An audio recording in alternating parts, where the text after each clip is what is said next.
Oh, hello, and welcome back to the lab. It's been a damn while, hasn't it? It's been 2 weeks, I think?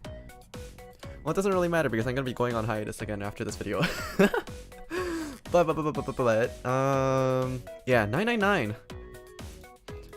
So the final ending's been bothering me, because there's only like a couple of hours left on this, and I really want to just get it out of the way, so we're just gonna be diving straight on into this.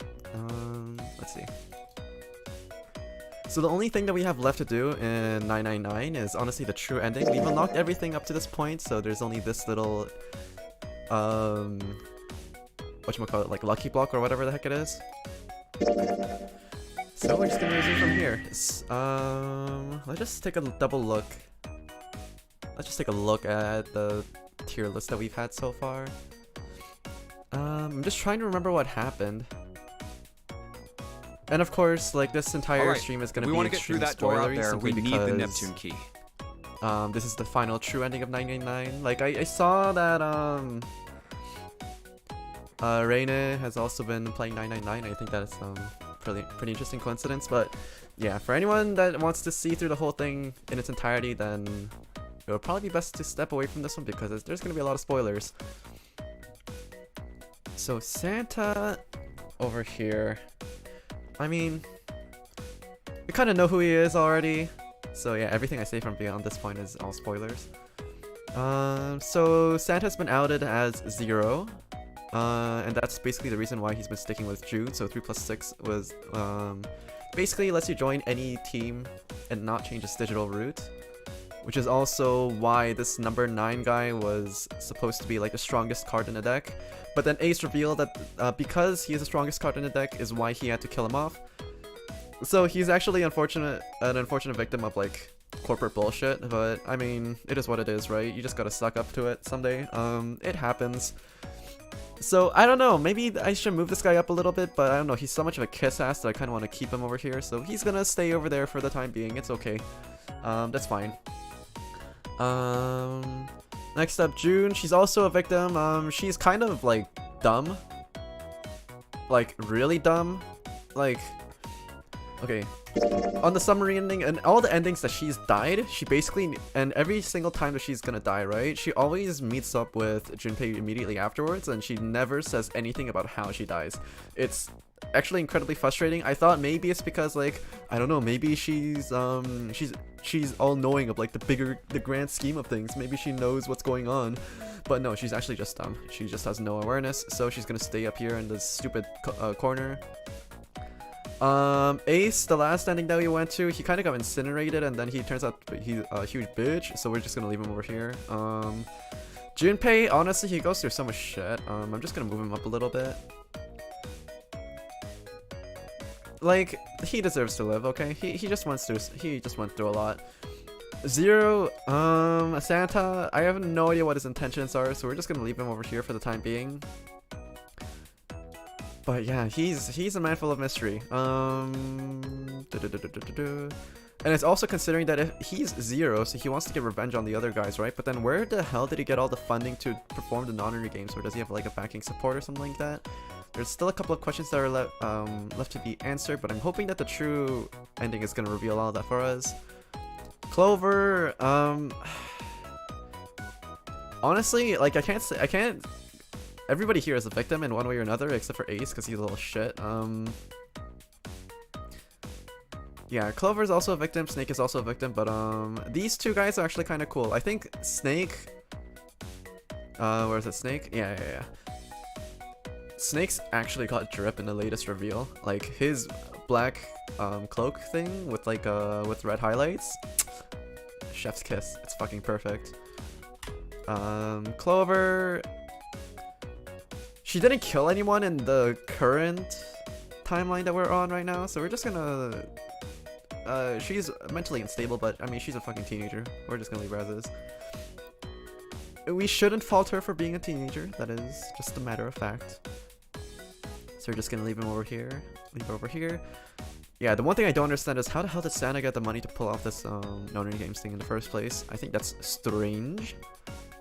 And also, not only does he have enough money to fund out buying an entire replica of a ship, Not just any ship, but the Titanic, and it has all these like fancy gadgets and shit that are like that would never be commissioned in a real world environment because you're basically buying bombs that are meant to be attached to people, and then you're gonna feed them the bombs. So yeah, most companies wouldn't even bother with doing that. I don't know, maybe someone down at the labs would be willing to do something like that, but we don't question what the coworkers are doing, so it's fine.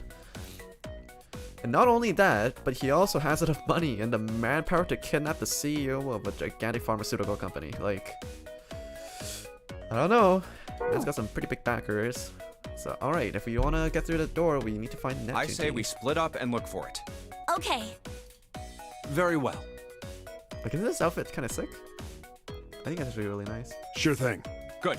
Let's get started then. We don't have a lot of time. Hurry. Alice sleeps in a small chamber past the force of knowledge. As he began his search, for reasons he didn't fully understand, Junpei felt those particular words float through his mind.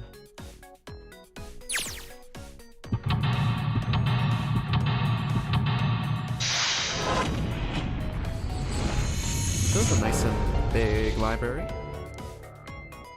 Nice and big. Gonna stop the music because we're gonna let the in-game background music take over for now. Let's see. Okay, so let's see what's on the table. There's a note on the table. Lights to the books. What does that mean? Interesting. Well, intelligence often hides itself in darkness. Have you ever thought about the pages of a book? Each page only sees, what, maybe 2 or 3 minutes of light before the reader is on to the next? They spend the rest of their lives locked in darkness. Rather like myself. That's horrible. It's talking about how... Oh, he's talking about his blindness. I thought he was talking about how he's locked him in the coffin. I thought he was cracking a joke or something. I'm not complaining, not at all. I live in the darkness, yes, but that has gifted me with the ability to catch the truth that others might miss. You hear the voices hidden behind the darkness, you might say. It's a coat track, like a place where you can hang coats and hats and stuff. Well, this one's not too big, so maybe just hats. The handrail is made of metal. Ooh, there do be books. Paleontology, this one's about fossils, right? Ammonites are pretty nasty looking. So introduction to geology, thinking about the earth, even when you're on the ocean, kind of romantic in a way, I guess. And the theory of evolution, heck, even I know this one. It's the Darwin guy, right? Well, yes and no. Charles Darwin wrote a book called On the Origin of the Species. In it, he put forth his theory of evolution. Yeah, I remember that part. He called it natural selection. So each of these sections, theories of the Cambrian explosion. Wrong kind of explosion, roughly 500 million years ago, during what is known as the Cambrian period. Research suggests that the variety of living organisms increased by an order of magnitude. Why that happened is, however, still something of a mystery. There are a number of theories. This book is most likely a collection of them. And Mother Nature. Is this sort of book about hippie chicks? Probably not, except perhaps tangentially. It's most likely about environmental protection. I was just trying to make a... Dude, hippie chicks, really? This one says the transition of extinct species. We need to hurry it up or else we're gonna end up in the pages of a book like that. Fair. Micrographia. Ah yes, Robert Hooke's famous work, first published in 1665. He built a microscope and examined insects, inorganic substances, and other things too small to be seen in detail by human eyes. He then drew pictures of many of them things he examined and published them in a book. I'd hazard a guess that this shelf is concerned with natural sciences. So there's all these like books that stand out and we can't really interact with them, so we're just gonna leave them alone for now. Ooh, there's a lot of them. There's a lot of them. This one's probably gonna come in handy, so we're gonna take a nice screenshot of this one. 1920, 1080. Let's just slap this on here. What's the deal with these titles? They're all just gibberish. What if we switch them around? Yeah, if we move them around, maybe they'll spell something. Oh, I get it. Yeah, heck, it's worth a shot.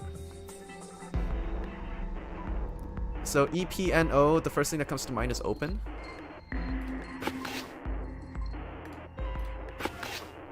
Open here, find bulb. How about this? Looks like putting those books in the right order opened this thing right up. That was a piece of cake. Hooray, you did it, Junpei. I guess it turned out well enough. So the letters in the title spell out. Open here, find bulb. Powerful light bulb, LEDs, baby. That's what we're here for. Environmentally safe. The light bulb looks like it's brand new, and it's really big, so it'll make a lot of light. So there's like a note about put light on shelf or something like that. Our property value is going up out in space too these days. Man, these times are rough for aliens too. This one says cosmic inflation. Quantum gravity. 7, do you have any idea what this is? How about you start by using real words? Then maybe we'll get somewhere. It's back, well, for one stream. How was it like dying to the heat in Cadenza? Actually, like, after I got the AC, it turned freezing cold. Like, it actually snowed not too long ago, so the AC is off, which is why you don't hear the hum. Like, I can, at the end of the stream, I can turn it on and we can just do a little sound test, but yeah, it's been off.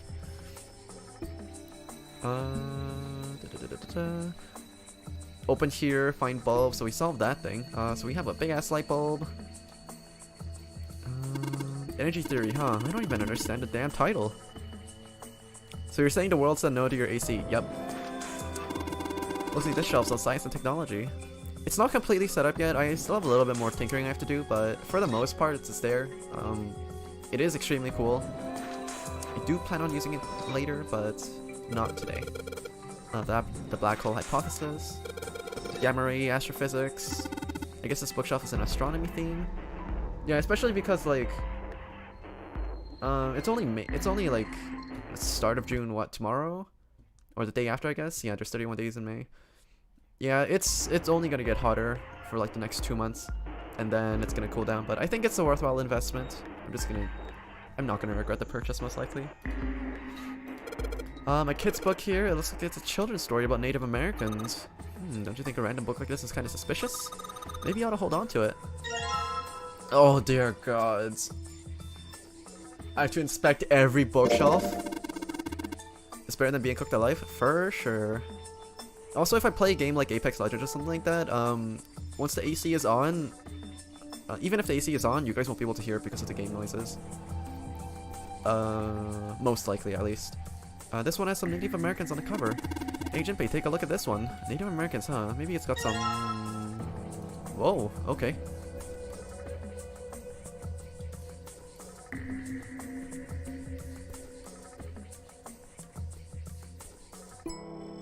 Interesting. Lilk.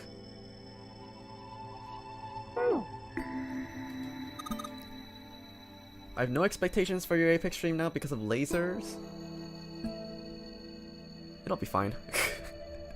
What's Hellenism? I think it's something like the fusion of Greek and Oriental culture. History of the medieval period. Maybe it's about Sir Lancelot. Isn't it just a story? I don't think you're gonna find a guy who didn't really exist in a history book. Cultural heritage of Rome, but that's gonna be about serious inheritance tax. Permian creatures. Seems a little fancy for some kind of prehistoric critter. Not to mention most of them were likely reptiles and amphibians, so without hair, I can't imagine they had much need of perms. It's got nothing to do with this. Let's see, the scaffold up here is in the shape of a cross.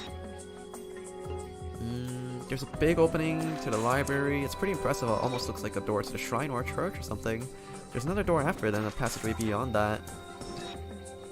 That's the chuckle of a guilty man in lasers. It's fine. Don't worry about it. At the end of the passageway is a door with a Neptune symbol engraved on it. Crib, we need to find a key with the mark of Neptune. This sounds like they've job for the best brother and sister team in the world. Man, it's like 7 and 9 don't even exist. So we did a complete loop around over here. And the ladder is basically how we access the top shelves. Are there any other books that stand out? This one says the golden rabbit and the moon on it. Does it mean it's a rabbit that lives on the moon? Rabbits are pretty cute, but what's the moon stuff about? It's talking about the Judas tree that's said to grow on the moon, according to Chinese legend. Not my streamer. Kitab al-Azif. Man, they got some weird stuff on here. I can't even pronounce this one. Who's that? Some famous guy? It's not a person's name. It's the name of a fictional book created by Abdul Al-Zahard. Alzared. Alazred? Said to be one of the sources used in the creation of the legendary Book of the Dead, the Necronomicon. Oh, so these are all occult books and stuff. So we found a pop-up book. Hopefully that's the only one that we need, but that's probably going to be a hard nope. Owen was here? Owen isn't enough to go on. Perhaps it's about English Revolutionary. Dadkind, what the hell is this? Wasn't that a German mathematician? Maybe it's a compilation of his work. Dad jokes. Librins. This book is in German. Looks like it's the complete works of something. I've never heard of it. Well, if Snake doesn't know what it is, I don't think we'll ever know. Sheldrake. Isn't Sheldrake... Say it! It's got the volume number written on the lower part of the spine. Okay, I see how it's gonna be. It says Riemann hypothesis. What's there to hypothesize about a Riemann? Isn't it pretty straightforward? Heavens no, there are many factors. Length, girth, lubrication, or lack.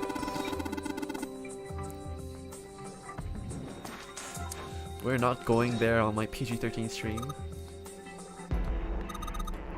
That's a weird book, Junpei. Indian mathematics. Huh, that's funny. Why is it funny? I took a course on this shit before. Come on. The Pythagorean theorem, this is a famous one. Sounds like there's a number of math books in this section. Algebraic number theory, math. I took a course on every single one of these topics here. There's another one like that over here. You mean a number like the primary number theory, or the analytical number theory, or geometry? Oh my gosh, how'd you know? Nobody said anything about those. Well, number theory is usually split into 4 chief disciplines. There's... well, it gets that the other 3 will be there as well. Looks like I was right. This one's Goldbach conjecture. Conjecture, what is that? Like magic or psychic stuff or something? Right, I bet it's about jewelry, isn't it? It may have been an odd title, but it's actually a very respectable mathematics book. It deals with one of the unsolved problems of adding a number theory. Sorry I said anything. Look, let's not get into this right now, okay? Well, to be fair, the whole, like, concept of the non-real games is based on number theory to begin with, which is why I was kind of hooked from the start. So we probably need to... I'm assuming we have to put in... From the way that this looks... We probably have to find 3 pop-up books and put them in order so that the shadows spell out something. And I'm guessing that these 3 lights are on the thing. They aren't very bright though, and we probably have to replace it with some kind of powerful light bulb. Well, I get a lot brighter, but if there's 3 lights, that means 3 light bulbs. There won't be much point unless we can replace all 3 bulbs. We need to find 3 light bulbs, huh? And we also need to find 3 pop-up books. It's a small enclosure with 9 sides. There's 3 of these things that look like some kind of music stands.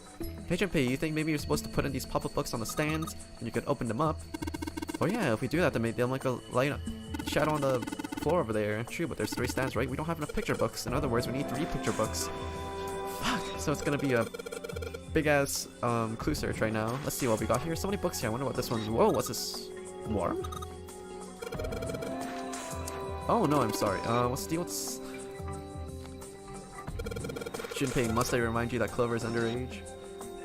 What is this origin of Japanese folklore? Looks like there's a bunch of books about Japanese culture here. Mostly the ones about folklore, though. Well, folklore can... Folklore can cover a wide range of subjects. History, urban life, religious trends, environmental changes, or oral traditions. Folklore can cover all of these things if you know where to look. This looks pretty deep. So this book over here sticks out like a sore thumb. It's probably going to be something that we can collect. Hey, there's another one of these picture books here. Something about these feels kind of nice, you know? It brings back good memories. I guess even people like 7 were kids once. No shit, you little brat. Alright, I'm gonna take this picture book with me. So it's got a magic wand on it. Okay, so what's inside? Well, aren't you gonna open it? Pretty sure it's just gonna have pages inside. Whoa! Okay. So 2 books down, we just have to find 1 more. This bookshelf has a sort of glass inlay. It's pretty big, but there's only 6 books in it. That seems kind of weird. Hey, it looks like there's something on the bottom. You can't really see it though, the glass is all foggy. Ooh, okay, so we're probably gonna have to unlock that with a number code somewhere. There's books here in all sorts of languages, but there's something suspicious about the shelf on the left.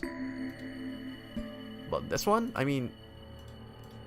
Awesome, there's a lock on the glass door. Yep, it won't budge. There's a bunch of books about folklore and myth. Let's see.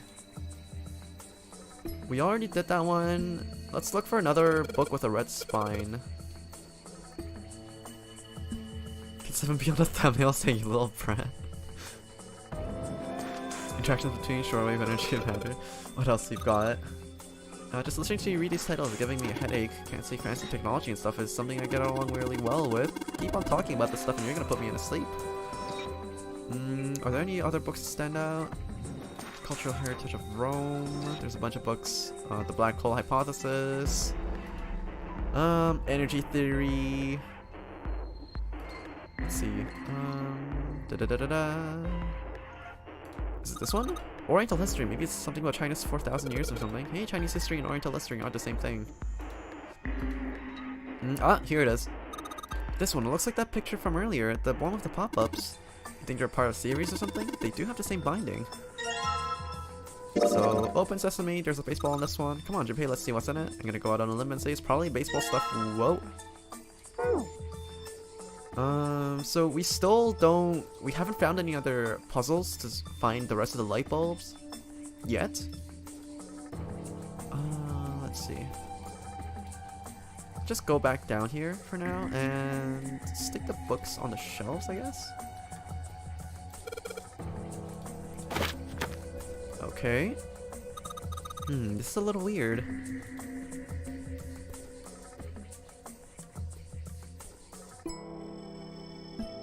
I can just barely make it out. This is shelled.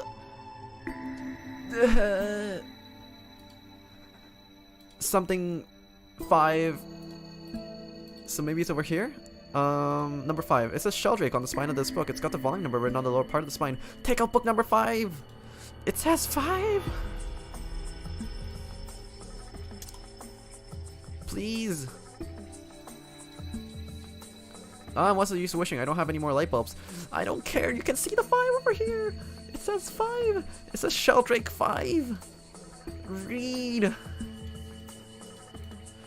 Why are you... It's a life and death situation and you're looking for a better light bulb? What the hell are you doing? Suspicious about the shelf on the left, I fucking know that. There's a... algebraic number theory, yeah. Where's the number puzzles that I need to solve? Dense pro tag as usual. Actually, you're right. Junpei's fucking stupid. He doesn't deserve to live. If he was any smarter, then maybe. But like at this current state, no.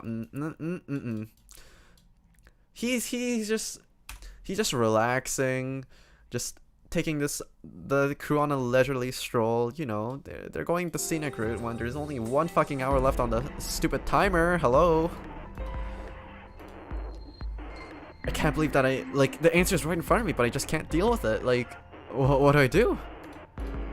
And there's no more number, I mean, this shelf, we already did this one. Is there anything else? There's nothing in here anymore. There's gotta be something else that we have to interact with. Why is Santa's crooked now? Who knows?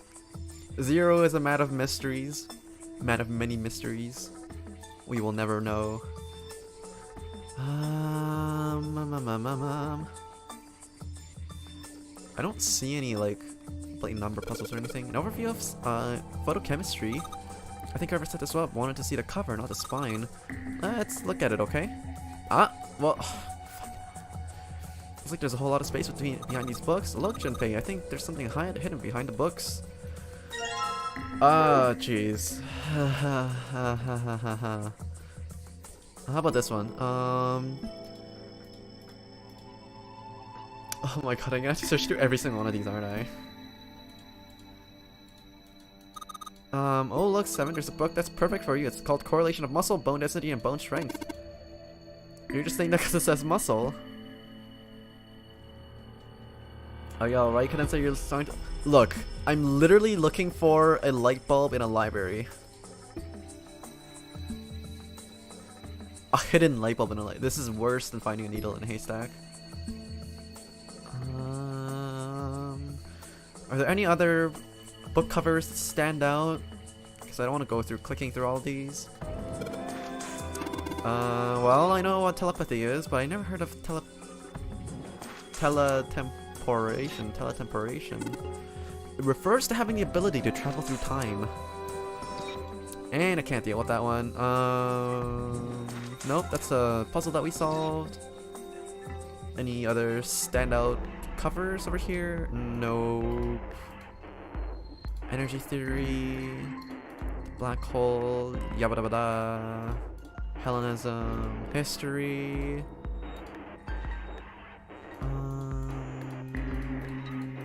Nope. How about this one? No, the books look suspicious. Ancient gladiators, what's this one doing over here? Maybe they are researching humans like physical limits across history.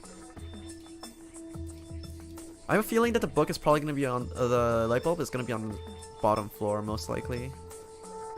How about this one? Modern Japanese literature, huh?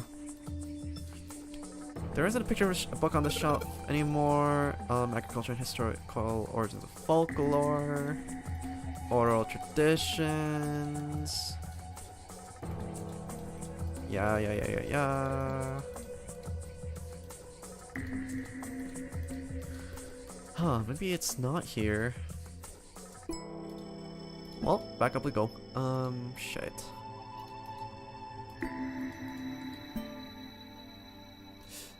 The handrail is made of metal. Wait. I got bamboozled! Look, this little light bulb thing, it didn't update. It's still there. It mocks me. The game mocks me. Hat stand, you put hats on it. Does somebody else have a hat that I can put this on? Like, it's just there. Extinct species. Yeah. How about over here? Occult stuff, energy theory. We've already been through all this crap. What's this? An overview of conformal field theory? Well, it's about a theory that posits on an invariant quantum field where conformal transformation can take place. Knock it off with the science voodoo stuff. You're trying to put me to sleep. Supersymmetric string theory and 10-dimensional space-time. They're just talking about superstring theory. It's a theory of reality where... how to explain? It says that all elements of the universe are governed by the vibrations and harmonics of tiny supersymmetric symmetric strings. General relativity. I know this one. That's Einstein, right? Good on you, kid. There's no on top of the table that says lights to the books. I know that.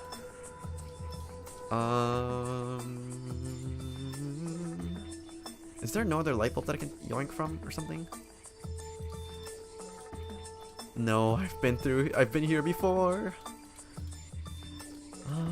There's no other puzzle. This stupid light bulb thing over here bothers me greatly. There's something I'm missing. There's something I'm missing. Scaffold made of wire netting that goes all the way to the edges of the cylinder. A wall with iron plates bolted to it. Shelf on the left.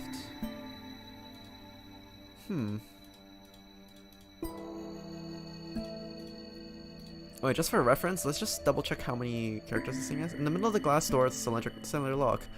You know, the kind of lock where you rotate the numbers around until you got the right ones to open. What the hell is this? It's like they just gave us the answer. Guess I might as well just give it a shot.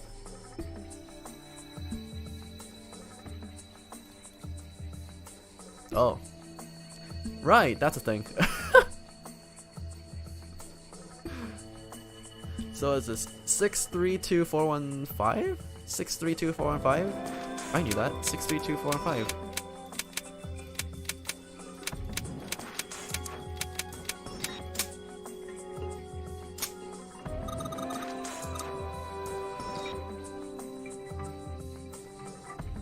I don't know why, but I don't feel particularly happy about being praised for that.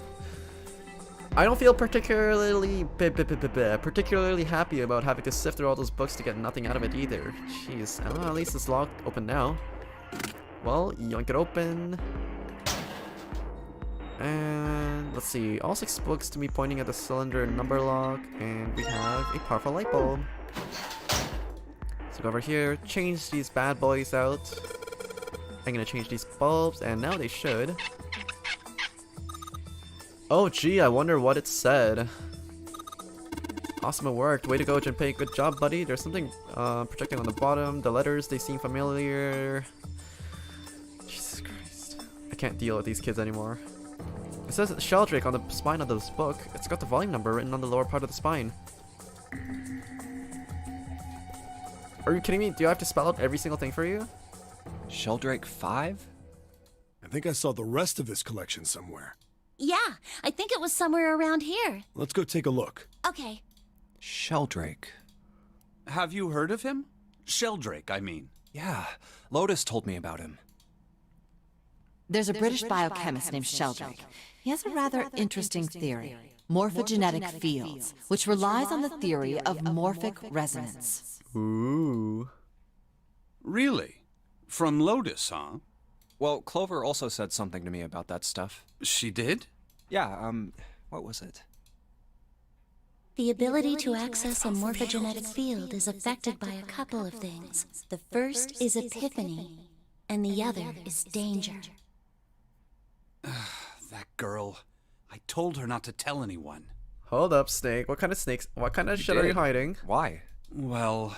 Look, man, I didn't push it because we're in a hurry, but I'm kind of sick of this. How about you just tell me, okay? Tell you what? Don't give me that. About the experiment. Ugh. Very well, fine. I'll tell you everything. But not here. Let's move to the top floor.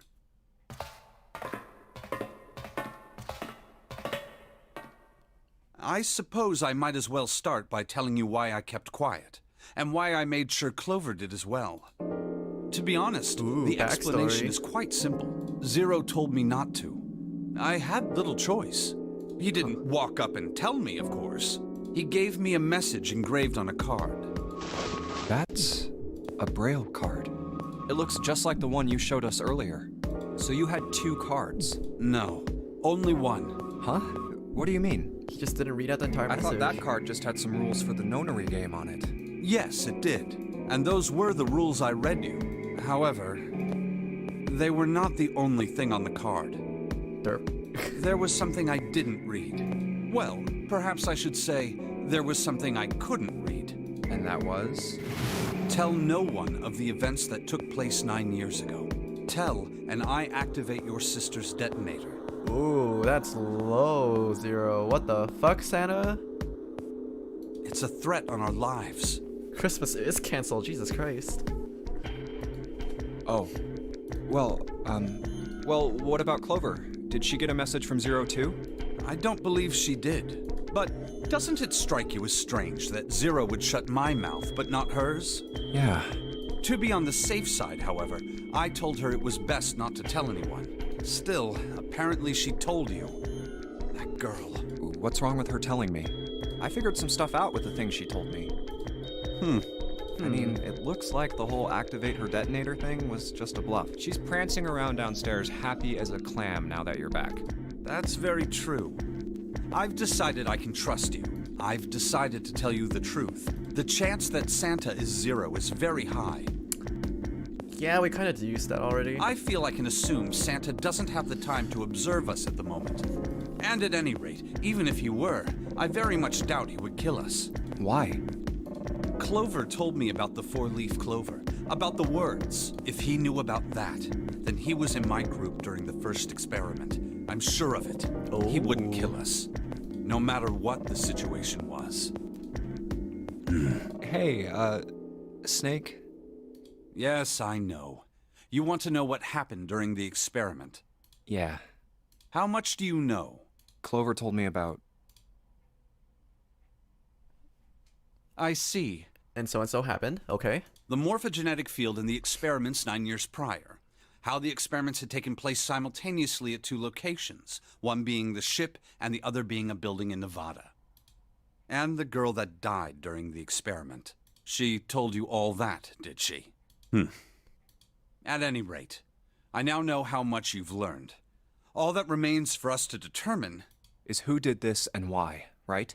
Yes. Can you tell me what happened? Yes. The people who organized the initial experiment were from a company called Cradle Pharmaceuticals. Ace. There were 4 of them running the show. Gentaro Hongo, Nagisa Nijisaki, Teruaki Kubota, Kagechika Musashido. Hongo was the CEO of Cradle Pharmaceuticals. Nijisaki was his right-hand man and did the lion's share of the planning. Kubota led the company's research and development division. Musashido was their majority stockholder. He looks like the majority stockholder. It was these 4 people who planned the initial experiment. When it comes to food pantry, at least. Got him! Let me simplify it for you.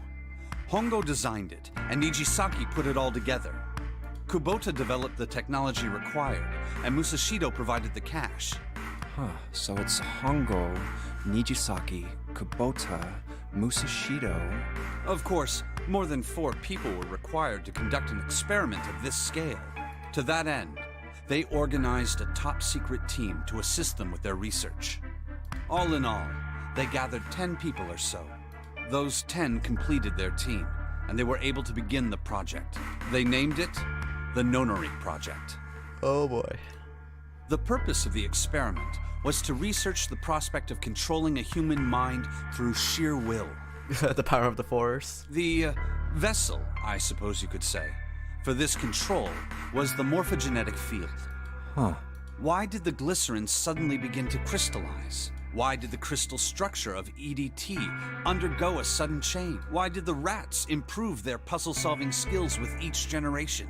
Experiments with humans produce the same results. Is this stuff legal IRL? Depends on how big your legal team is, I guess. The more people who knew the answer to a question, the more there were who could answer correctly without having seen the problem before. As with every problem. Why is that?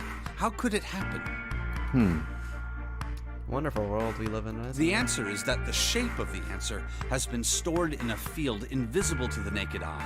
And through that field, the resonant event transmits information related to that answer. That's essentially the idea behind morphogenetic fields. But that's just a theory. Can't bring yourself to believe it? Yeah. Let's say someone killed another person because the devil told them to do it. Whether the devil exists or not has no relevance to the murder. They believe the devil exists. Whether or not he does is immaterial. So what matters here is that Hongo believed in the morphogenetic field. That's right. But I still don't get it. You said they wanted to figure out how to control people, right? That is what you were saying. Yes. So how are they going to do that with a morphogenetic field? I'll keep it simple. Let's suppose 10,000 people have solved a certain problem. The chance of you knowing that answer, even if no one has told you, will go up. Let's have another example, shall we? Say 1 million people were to do a handstand right now. Tomorrow, the chances of you doing a handstand would be higher, even if you had heard nothing of this hypothetical mass handstanding. Mankind's thought process and actions are all part of a resonant event. All of the resonant events encoded in the fields are projected onto you. Of course, this assumes you believe in this theory. Do you follow so far? Okay. Yeah. Now, if there was a person who had the same effect as those millions of people, what would happen? If that one person were to do a handstand, other people would find themselves wanting to do handstands as well. Can you imagine what a person with powers like that would be able to do? Come on, there's no way. I'm not done. You could do flash mobs. Imagine another scenario. Imagine another person. This is an ordinary person. Let's say he does a handstand. What if there was someone who could grab the resonant event he created by doing that and use it to make other people do handstands? What would happen then? A person who has the power to write to the field, and someone who can read from the same. You could think of them as the writer and the reader, or the transmitter and the receiver. What would the world be like if there were people with abilities like these? So the transmitter's resonant event can be transmitted through the The field most and sent to powerful the influencer receiver. on TikTok, basically. The Tide Pod Challenge? Is that resonant frequencies? And then the Cinnamon transmitter Challenge, can it all control started the with small receiver steps. however they wish. That's what you're saying, right? Yes. Close enough, at least. It's even got red and blue. It's fucking Tide Pod Challenge all over again. Come on, that's just crazy. Well, if you want to prove that, then you'll have to test Forbidden it first. candy. At least, that was how they thought. That was why they decided to do their experiment. That was how the nonary project began. By the way, Junpei, have you ever heard of the Gansfeld experiment? Yeah, that was an experiment in telepathy, right? You place a pair of subjects in separate rooms. Then you show one a picture and ask the other what they see. Interesting. I'm impressed. Yes, that is exactly correct. We're in the correct timeline where Junpei is actually smart. Oh my god. So, why did you bring up the Gansfeld experiment? It was used to screen subjects for the nonary project. The hospital in a remote town was affiliated with Cradle Pharmaceuticals. Hongo used it to conduct experiments on visiting children in secret. Some of them, he found, had potential. He began to gather children that showed promise. Children that seemed as though they might be able to access the field. Pharmaceutical company CEO gathers children. That's not a... It's kind of sus. I think we should cancel Hongo this time. Of course, none of them volunteered. They were kidnapped. There were 9 pairs of siblings taken, for 18 children total. For reasons that were not fully understood at the time, each pair had one transmitter and one receiver. They were split perfectly. As such, the 18 children were split into 2 groups of 9. The captain dead and the 9 guy, isn't it? And the other guy looked like the one who exploded in the bathroom? It's probably, yeah. I think so, yeah. The children who were put into Group Q were the ones who excelled at transmitting. Because we had a big dude, which is the captain, and we had the guy that was crazy and out of his mind, who was number 9. He's also balding, which is down the far left. And the other guy that exploded was probably the 3rd guy as well, yeah. And then Hongo is the last one. They were transferred to the mock experiment building known as Building Q Yep, I think in the you're right. Nevada desert. The children who excelled at receiving were put in Group A. Group A was then placed on the former hospital ship Gigantic. From the experiments he had conducted so far, Hongo had learned the following. There are 2 things that can increase one's resonance with the fields. The first is epiphany. The other is danger. Have you ever been faced with an especially difficult problem and thought about it very long and very hard until finally an answer suddenly appeared in your mind? It may seem obvious to say so. Remember when but Ace is that is Cadenza's what is favorite meant by character? Me epiphany. too. What an emotional roller coaster this has been. Also one for this guy's portrait too, because he's kind of laying on his side, but we'll leave him as is. The information obtained through that epiphany can be easily transmitted through the fields, where it can be easily interpreted. Adding danger to that equation allows for even easier field access. That's where Hongo came in. They set up a number of puzzles across the Gigantic. Yeah, because this guy that exploded, he also has a similar figure to Snake. And the captain had a mustache as well. And this guy's also balding as well. His hair was a little bit spiked up. Wait, his hair was... No, wait, this guy is not... I mean, this makes it look like he has a shiny dome. But... Number 9, Mr. Stretchy guy over here, he actually had hair on his head. It's actually super frizzly. I don't know. Maybe this guy's different. I don't know. Something is questionable. Unless this guy just had his hair slicked back for this photo, which is possible. But they do have matching glasses. They have matching the round spectacles. The participants had to solve each one before they could move to the next room. Maybe when they were younger? Like, these photos, they probably were taken when they were younger, yeah. Of course, he hadn't forgotten to include danger. He had detonated a bomb on the hull of the Gigantic. The children in Group A were forced to play the nonary game as the ship Is sunk. this where Ace didn't have that much nice hair? Yeah, the new Ace has a little bit of the salt and pepper style going on with like gray hair starting to set in. Yeah, this is probably an older Ace. By forcing the children into a life or death situation, Hongo hoped to increase the likelihood of their tapping into the fields. The children from Group Q, on the other hand, were confined to the mock experiment building, Building Q. The funniest thing is even if this experiment was a success, right? How would you explain the results of your experiment to your shareholders? Oh, I just casually blew up a boat full of kids and then hoped that they could get they could like talk with each other telepathically, but like it turns out it worked. So, I mean, you guys want to buy your research? It's like, yeah, but you're still going to jail. Like, yeah, we'll buy it, but you're still going to jail. Building Q duplicated the interior and puzzles Still of kinda the fucked up. gigantic exactly. Every detail was exactly the same. Hongo explained the situation to the children in Group Q. Solve the puzzles you find throughout the rooms. When you have the answers, transmit that information to the children in Group A. If you succeed, they will be able to solve the puzzles and escape. But if you fail, then the gigantic will sink, and your brothers and sisters will drown. Those were his orders. Do you know why the astronauts of Apollo 13 were able to return to Earth safely? It was because NASA had access to a replica of the Apollo 13 capsule. All of the equipment, the instruments, everything. All of it identical. Everything was just like the real Apollo 13. NASA was able to replicate the situation the astronauts found themselves in.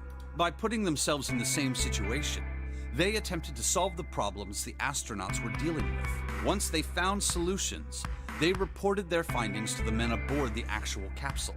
That was how they were able to return safely. It was the same with the gigantic and building Q. Okay.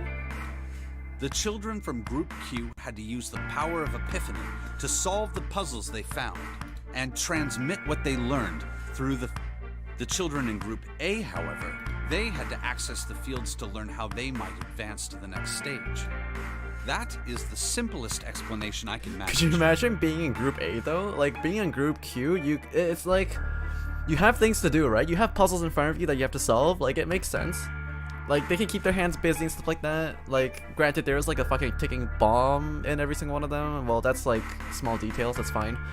But they have stuff to do, right? But then if you're in Group A, you're basically just sitting there waiting for it's like you're literally waiting for an epiphany to solve the puzzle for you, which I think is absolutely fucking stupid. But could you just imagine being in that group? Your only instructions are basically, oh yeah, so you're gonna be transmitted answers telepathically, so you better know what they are or else you're gonna fucking die. Like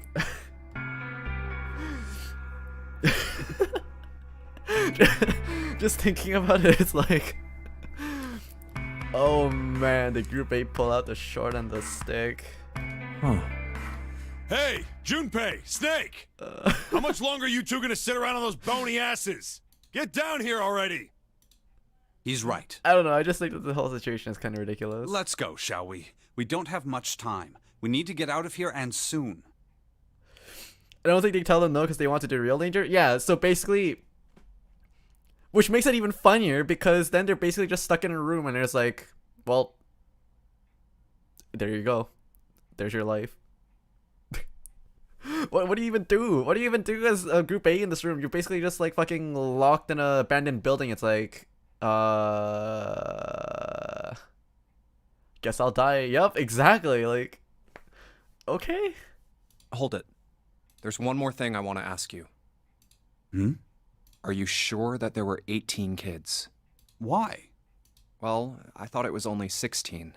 Oh, yes. That was what they said on the news, wasn't it? Yes, I have no doubt that 18 children were abducted and used in Hongo's experiment. After all, you couldn't exactly play a nonary game with any less, could you? Unless Ace was cosplaying in that group as a young kid, as a teenager, nobody would have known. Nobody would have been any wiser to the fact that this giant hulk of a man was actually disguising himself as a preteen. Well, yeah, but are you saying that the news got it wrong? Yes, I am. There were 2 more children.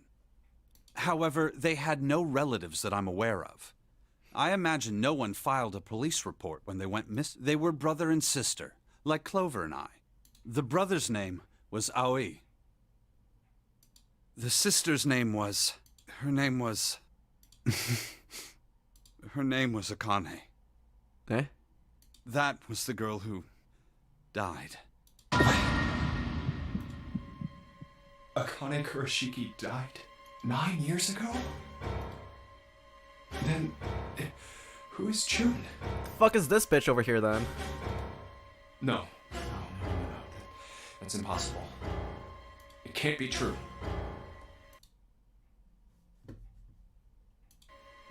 Akane isn't that uncommon of a name.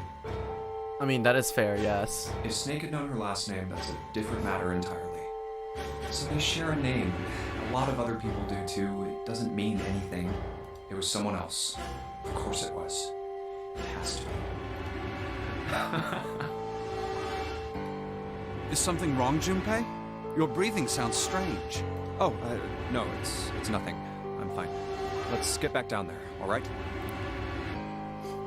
Next thing you know, Junpei is fucking Aoi and he doesn't remember because he sniffed too much of that funny gas.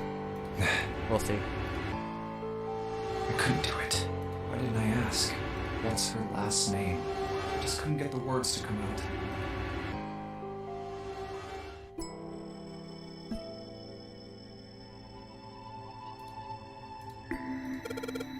Sheldrake, this is it. This is what the shadow picture was pointing to. But it didn't say 5 at the end of the shadow picture.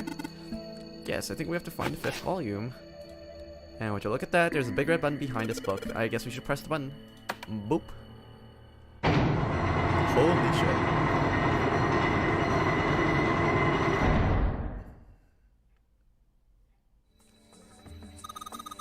What was that sound? It sounded like something really big was moving. It came from the top floor. Alright. And open sesame. So what is this? So this is 8, 9, 10, 13. Well, I bet you gotta type something, but you can only enter letters, and it looks like you can only enter 4 letters. Let's see how this works.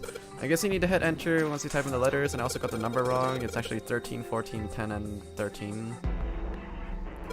Okay, get the basic operations, let's give it a shot. So, yeah. 13, 14, 10, and 13. So, if this is base... I mean... Yeah, 1, 2, 3, 4, 5, 6, 0, 1, 2, 3, 4, 5, 6, 7, 8, 9, and then it goes into A, B, C, D, E, F, G. So 10 is A, 11 is B, 12 is C.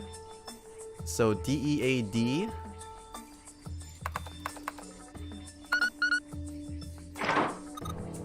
Yay! You did it, Junpei. It's unlocked now. Whoa!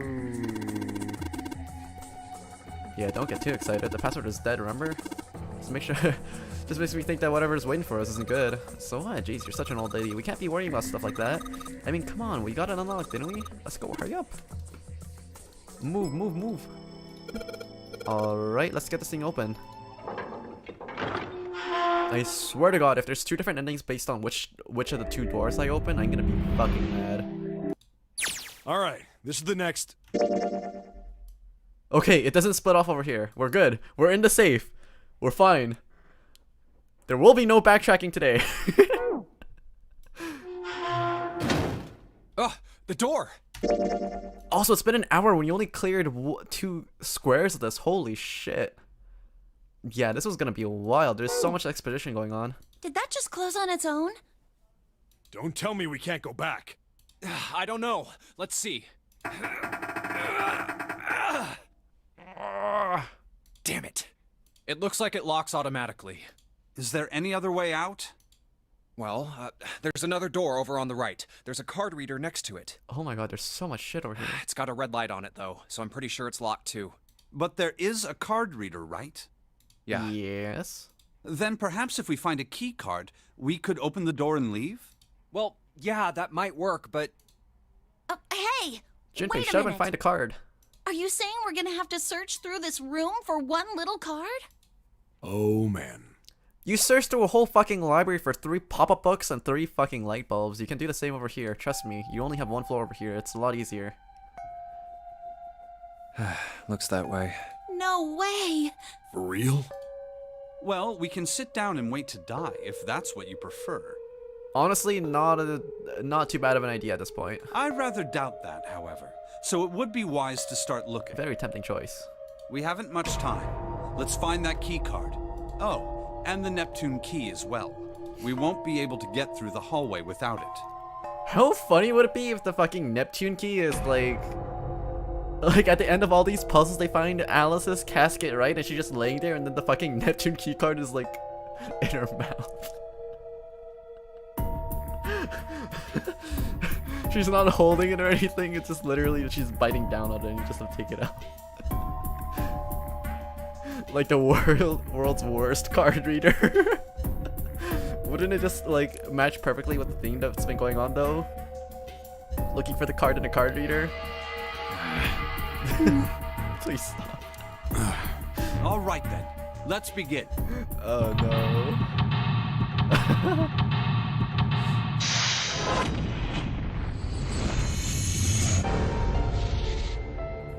Junpei's so stupid, but I admire how much drive he has whenever he looks like that.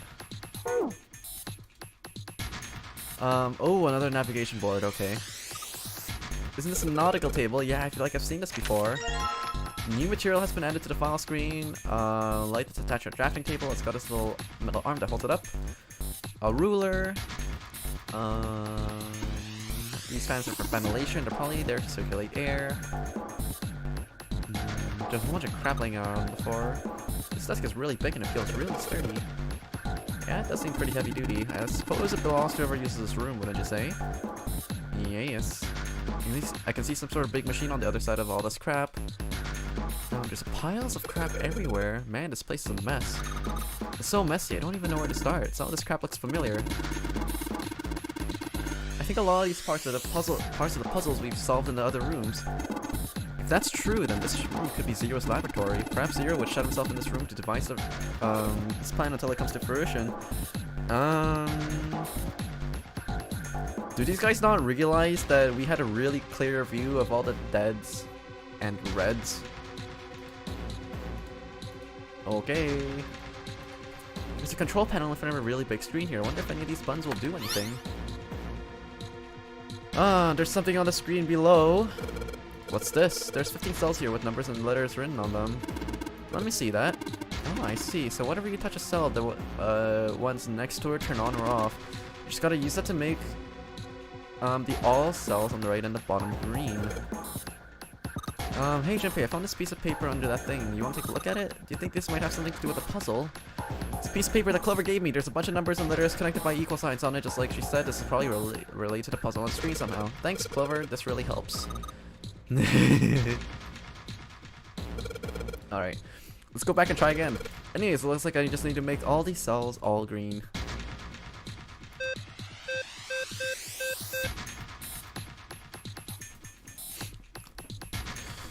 Alright.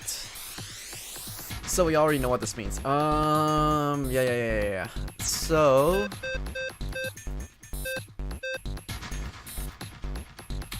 whoops. Shit. No. Okay, one more time. I want to take a screenshot of this because this thing is gonna get a little bit fancier. Okay, so right. So we have this little thing, right? So we already know that in the base number system that we've been using so far, let's just crank this font size up a little bit. Maybe this one's a little bit too big. Actually, let me just move this down. I probably should have.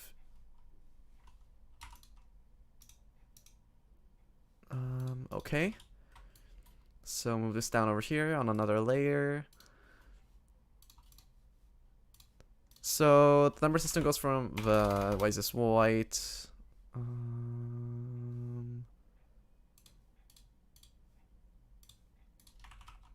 6, 7, 8, and then A, B, C, D, E, F. So F is 16, A is 10.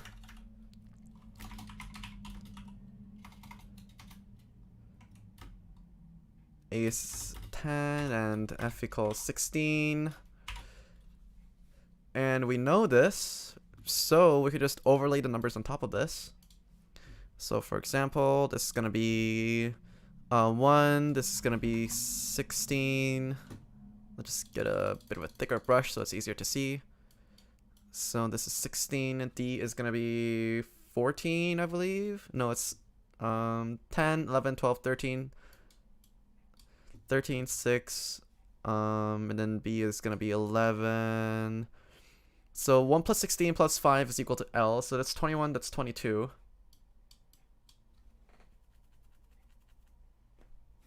Or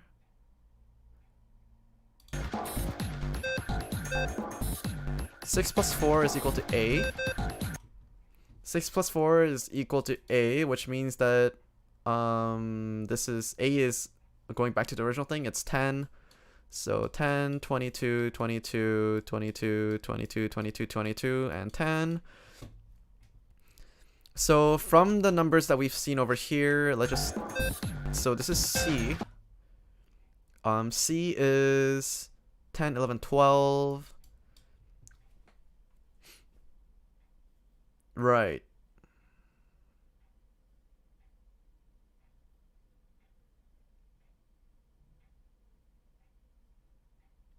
Right?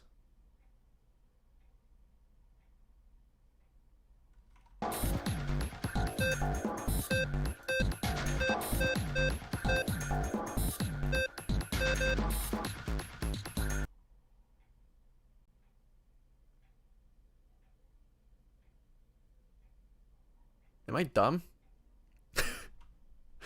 Wait.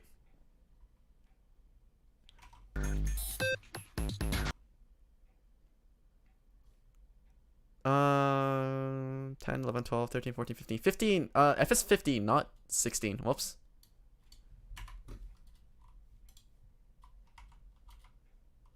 Yeah, I was off. I was wondering, it's like, wait, this thing doesn't add up. So these things add up to 21 now. L is 21. So this has to be on. Let's just cross out the ones that shouldn't be on. So this one shouldn't be on at all. This is 10, this is 10, and this is on, okay. And this should all be on. On.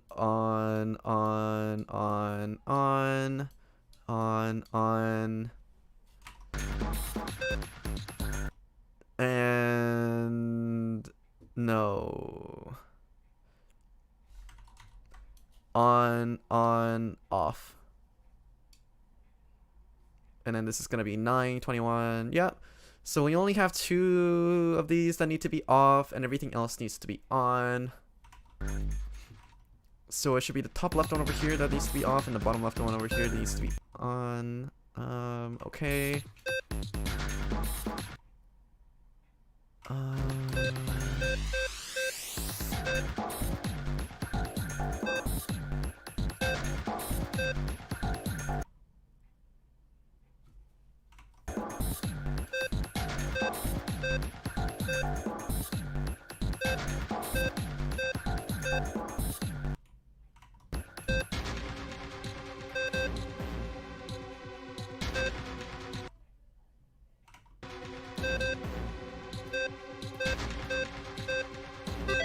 There we go.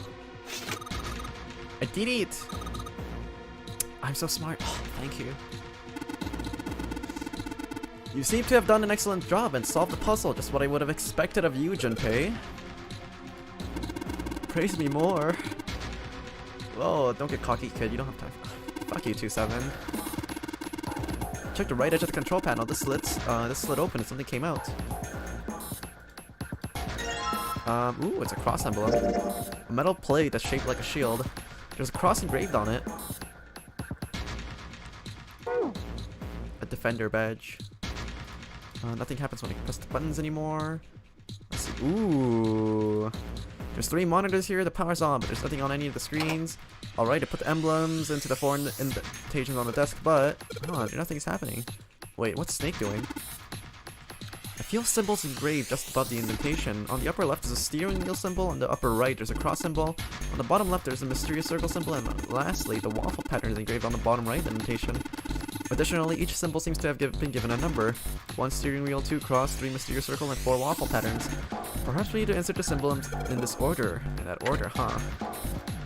Keyboard, let's just tap a few keys and see what we can make this thing up, and no dice. Alright.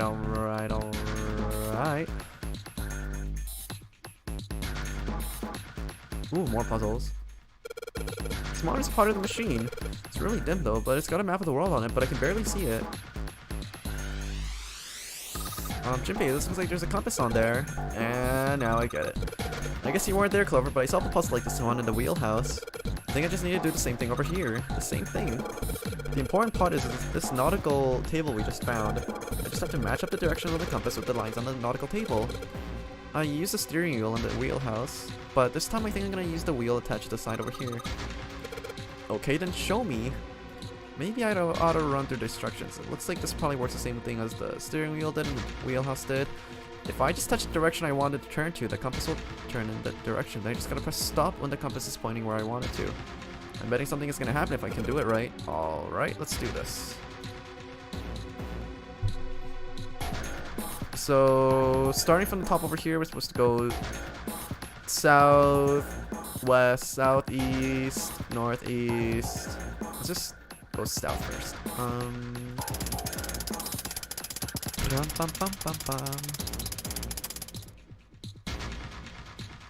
South, and then we're supposed to go west.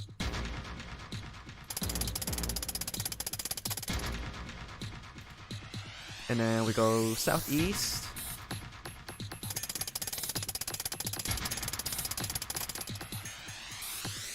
And then we go northeast and east. Northeast and east. And then we go north and then east. North and then east. I did it! Good boy, who's a good boy? Okay, we don't have time for screwing around right now. Check the right side of the monitor, and it kind of slid open. Some of it came out. And you know the big box in the hall by the exit? I think maybe it made a noise. Like something unlocking, you know? A noise, huh? So we have the helm emblem. That's the exit. We gotta get it open as fast as we can. There's some monitors hanging down from the ceiling over here. Let's see.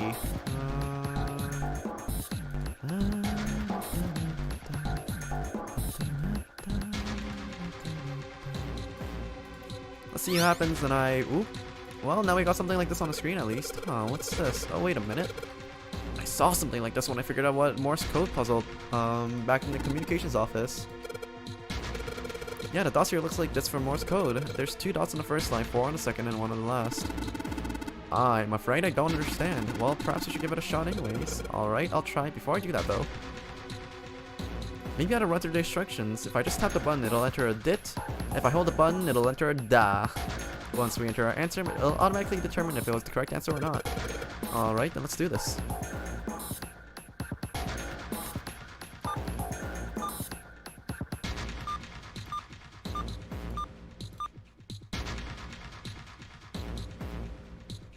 Dits and does.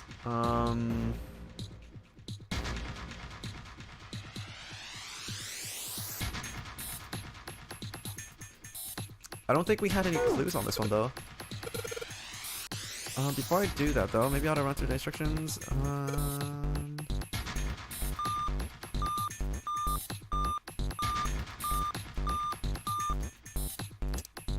I thought the...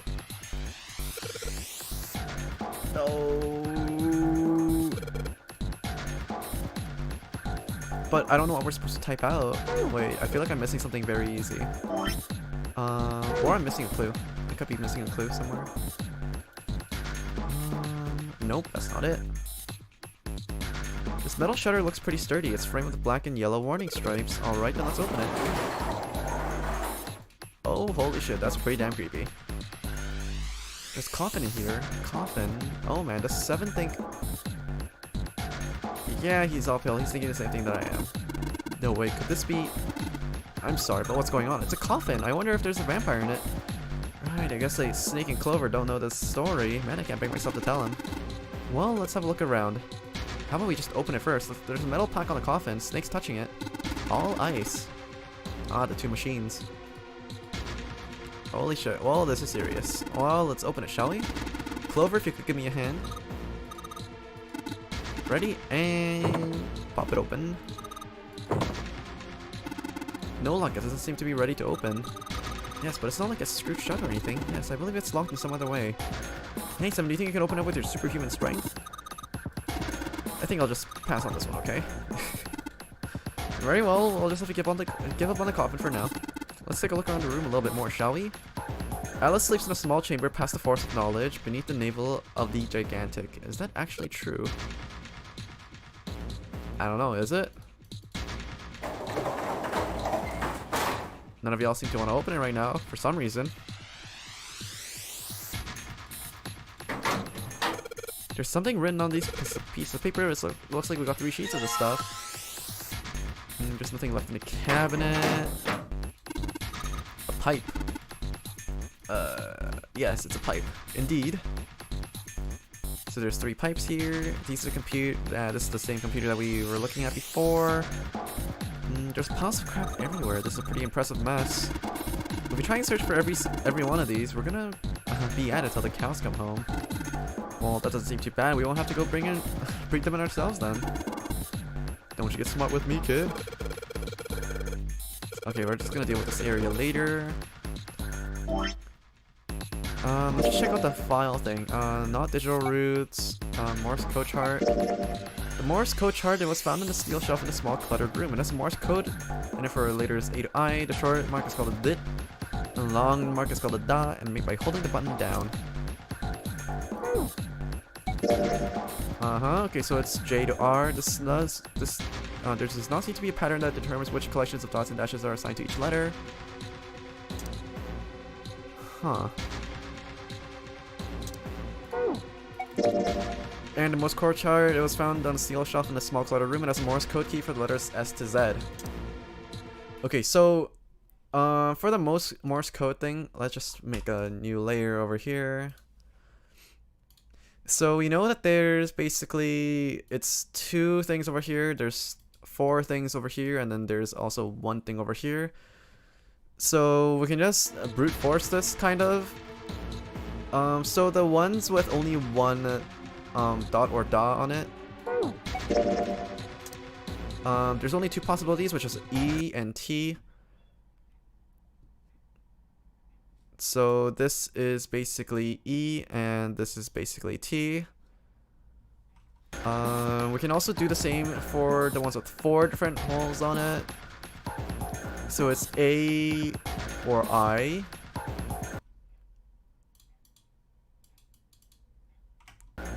A, and then this is I.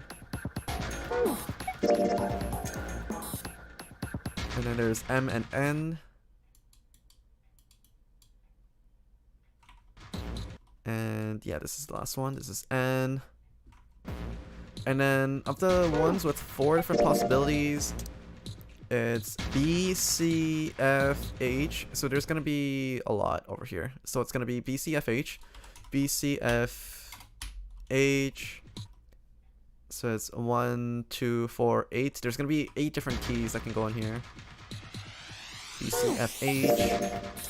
And there's J, L, P, Q. I believe that's it. Oh no, I got the number wrong. J, L, P, Q. Yeah, it should be 2, 4, 8, 16. It's up to 16 letters over here, but there's like 12. J, L, P, Q. And then there's V, X, Y, Z.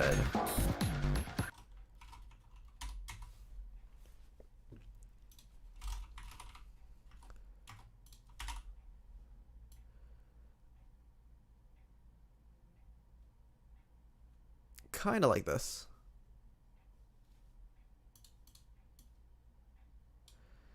And we're currently looking for a 3-letter word.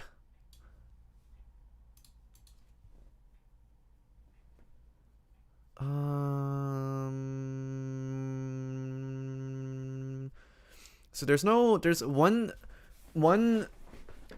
because we're kind of brute forcing this, there's probably another clue somewhere out there, but because we're solving this my way, let's just take a look at this. So one thing is for sure is most English words have, I mean, all English words basically have a vowel in them, and sometimes Y. But we can see that of the ones with 4 characters in it right over here, with the 4 dots or das, there are no vowels here except for the Y, but there's a low chance that there's going to be a Y in this slot over here because it ends with an E or a T. And AYT, IYT, MYT, NYT, and AYE, IYE, MYE, and NYE aren't really words that are fitting in this situation over here. So Y is off the table. So this one is all consonants. So the vowel is either gonna have to be in the first letters over here or in the last one over here. And so there's basically no solution where there's gonna be a consonant, consonant, consonant. So the vowel is gonna be in the first one, the last one, or it's gonna be in both.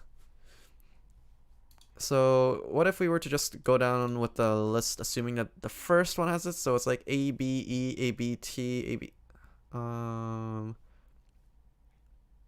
You know what word really stands out right now? Ace. Let's try that.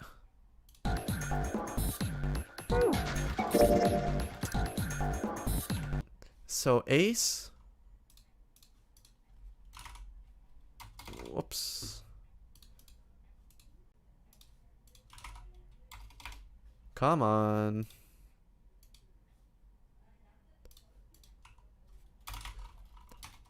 Ace is gonna be dot dash.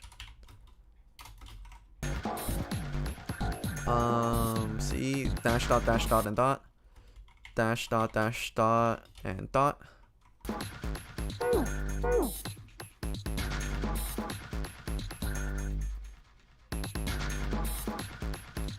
I mean, come on, it has to be Ace, right? Who else is Santa hate enough to make his own password that the name that he hates? It's like a word that's supposed to go in here. That's 3 letters, got 3 lines, and I think each line has 1 letter. I see. Well, if that's the case, then perhaps the letters you need are made up of 2 symbols, 4 symbols, and 1 symbol respectively. After all, isn't that what you just said? One line has 2 spaces, next has 4, and the last one only has 1. So in other words, I gotta either enter the dots or the dashes, and instead of 2, 4, and just 1. Yes, well, it would seem.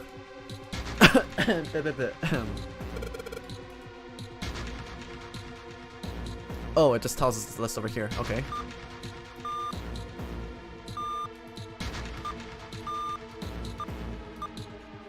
Oh, it's not Ace, huh?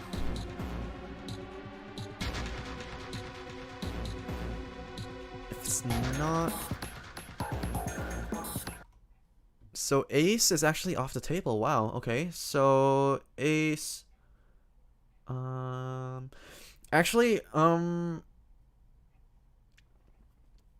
the chance that it starts off with an M or N is also extremely low because 2 consonants and then ending with an E or a T is basically just, to my knowledge, there's very few words that are like that. So the next word that comes to mind is ice. So I C E. Oh, there we go. Matic. Oh, it seems like you have solved the puzzle, Junpei. Excellent work. The answer was ice. How did you know? All I had to do was listen to the sound the machines made. After all, it was a trivial matter to decode them. Ah yes, I believe I heard a noise somewhere on the right side of the device after you opened the puzzle. It sounded like something sliding open. Did you see anything that... Yeah. One more sound. I heard something behind the shutter. Perhaps the coffin is unlocked now. Okay, so we have the code emblem. Da. Alright, fine, I'll open it. Okay, Junpei, you can do this. It's just a box. It's just a box. Oh, holy shit, it's the coffin. There's gonna be something horrible in there. I just know it. Okay. Deep breaths. Here we go. Hey, I didn't brute force it, technically. This... They, like, I solved it my way, and then they told me to brute force it, so I fucking did it, okay? That was the clue that they gave me. It's like, oh, here's these letters, just fucking brute force it. You better be fucking thankful that my command of the English language is fucking impeccable, because or else we would have been locked in this goddamn room for another 5 hours. Be thankful. Yeah, because there's no words that's like consonant, consonant, and then ends with E or T, so we automatically just ruled out half of the possibilities, and then we tried out ace, and then that didn't work, and then the next thing to try out was ice, and that worked. So I mean, I'm a master puzzle solver. What can I say? Praise me more, please.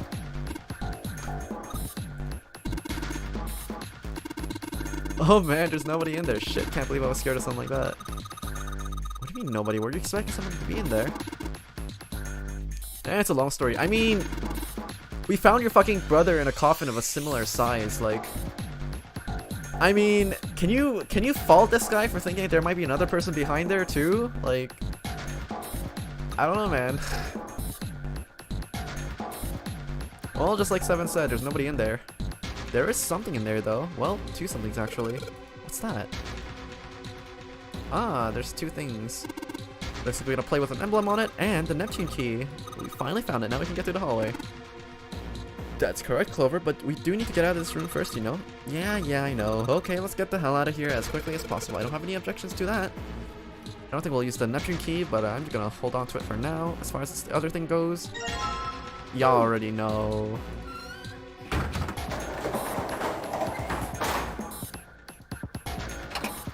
Well, I put the emblem in the invitations when nothing's happening. The invitations are number 1 through 4, and there's symbols like a steering wheel, a cross, a weird circle, and a waffle pattern going on here. Whoops.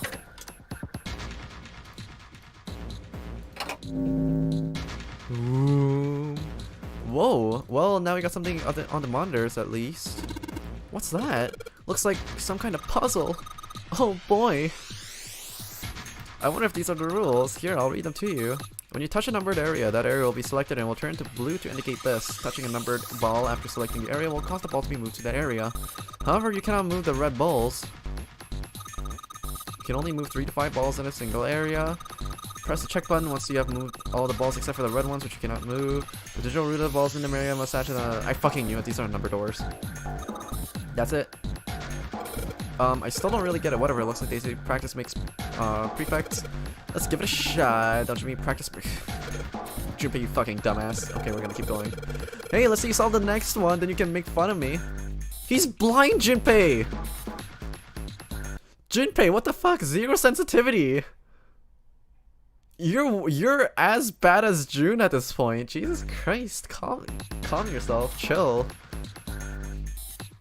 Okay, so, the digital root, so we have to put in, the easiest way to do this is to just make 9s, whoops. So 6, and now we just stick in pairs.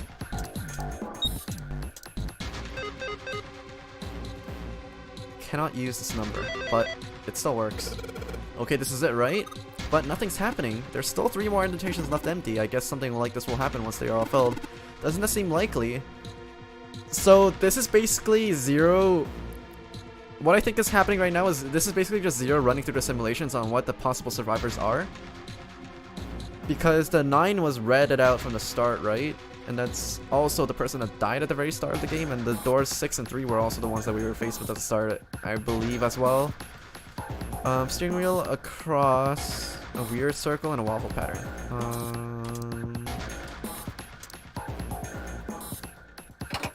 Okay. And hey, Junpei, something just showed up on the screen. It looks like the last one, but there's a lot more red balls you can't move. The numbers for each area are different too. It looks like we got the same rules. No, I'll be fine. If I get confused, I can just look at the screen over there, right? Anyways, let's just say the puzzle is worth 1,000 words. Let's... A picture is worth 1,000 words. Hey, shut it. At least I'm trying, alright? Okay, so the red balls are 1 and 9 this time. So we have... we need to get... Over here, we have to get the value 10... No, not through this way. Actually, yeah, through this way. Like this. And then we have 3 and 6, and then 4 and 5. 3, 6, 4, 5. So you just have to get the first numbers into the slots to have the digital root equal that, and then for the rest of the numbers, you can just fill them with pairs that add up to 9. There's only 2 left now. You can do it. Code emblem. And this puzzle looks a lot like the last one. Looks like the rules are the same though. It's the 3rd time I've done this, so you can't think of anything clever. Please don't strain yourself. You might hurt something. Ah, shut up. Just give me a break, alright? I'll think of something. So this time it's 2 doors of 7. Huh. 2 doors of 7.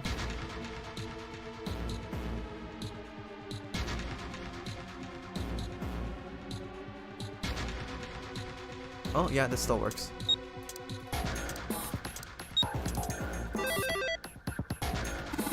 Excellent work, Junpei. You've only got 1 left. I can see the light at the end of the tunnel. If that isn't a raised flag about him dying, I don't know what is. This is the 4th one. This puzzle looks like the last one. This is probably the last one. Once we solve this puzzle, I'm sure something is gonna happen. Alright, I'll solve it in no time. Ooh, there's a lot less options now.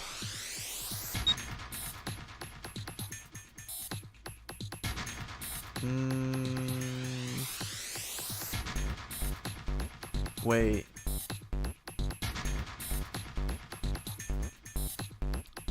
Oh, it's because 3 to 5 people can enter at the same time. Oops. So this means every single one like this. Yep. Oh, where'd the noise come from? Underneath the keyboard? Way to go, Junpei, you answered all the questions. Damn, Junpei, good job. Hey, did you hear something just now? Yes, I heard that as well from the bottom left of the corner, I believe. A picture? What the hell is this? Woo! This man with a mustache on the right. He's the same guy we found murdered in the captain's quarters. He had the 0 bracelet on his left arm. And this second man, with the glasses and a doctor's coat. Oh yeah, his hair was slicked back. He's the 9th man. The one with bracelet number 9. He died after he went into door 5. But this guy, the one in the striped suit? Ace. Oh man, that's Ace. Yeah, I guess it is. No doubt about it. But what does it mean? What is Ace doing in this picture? It became poofy from all the druggies? Well, at least he was having a fun time. Not only Ace, the 9th man and Cap too.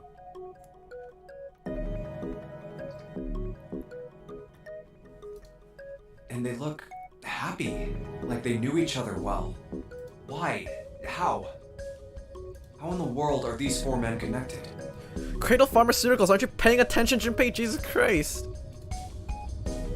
You say Ace is in that picture? We were talking about these 4 people for like the past fucking hour. Yeah, it doesn't look like it was taken recently though. Ace, the 9th man, and Cap all look about 10 years younger. Ah, so the 9th man and the man you found murdered in the captain's quarters are also in the picture? Junpei. Yeah.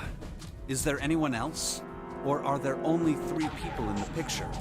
I'm afraid I can't see it. No, there's one more guy.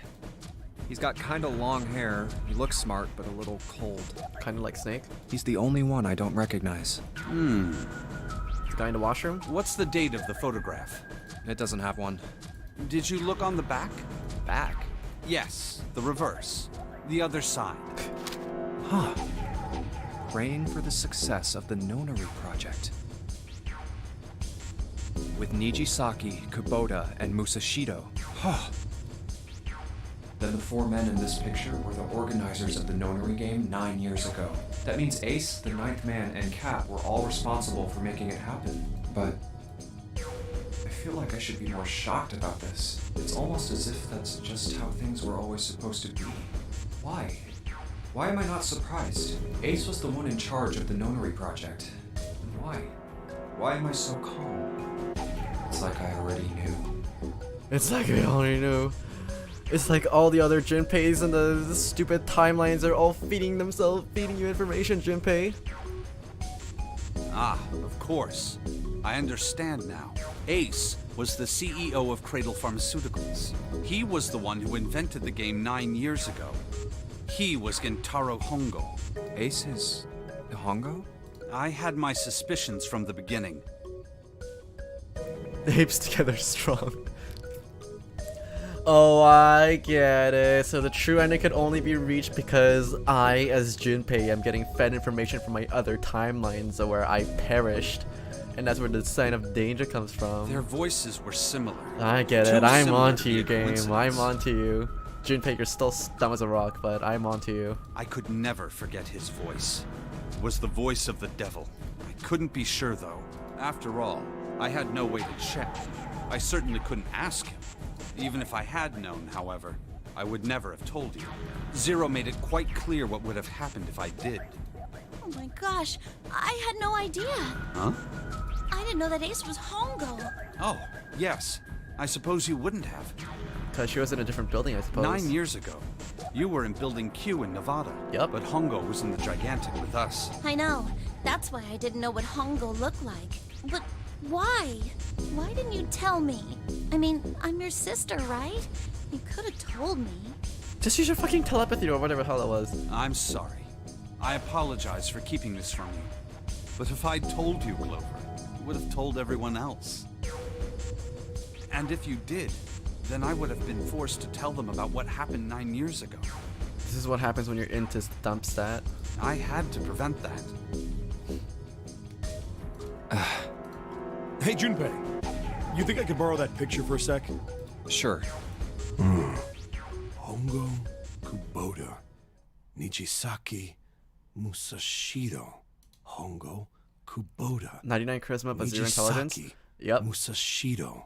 I mean, 99 charisma, like, that's fairly debatable at this point either. It's just that, like, I don't know, Junpei kind of feels like you went to the character creation simulator and you kind of just, like, finished it without realizing that you got additional skill points you could have allotted into the guy.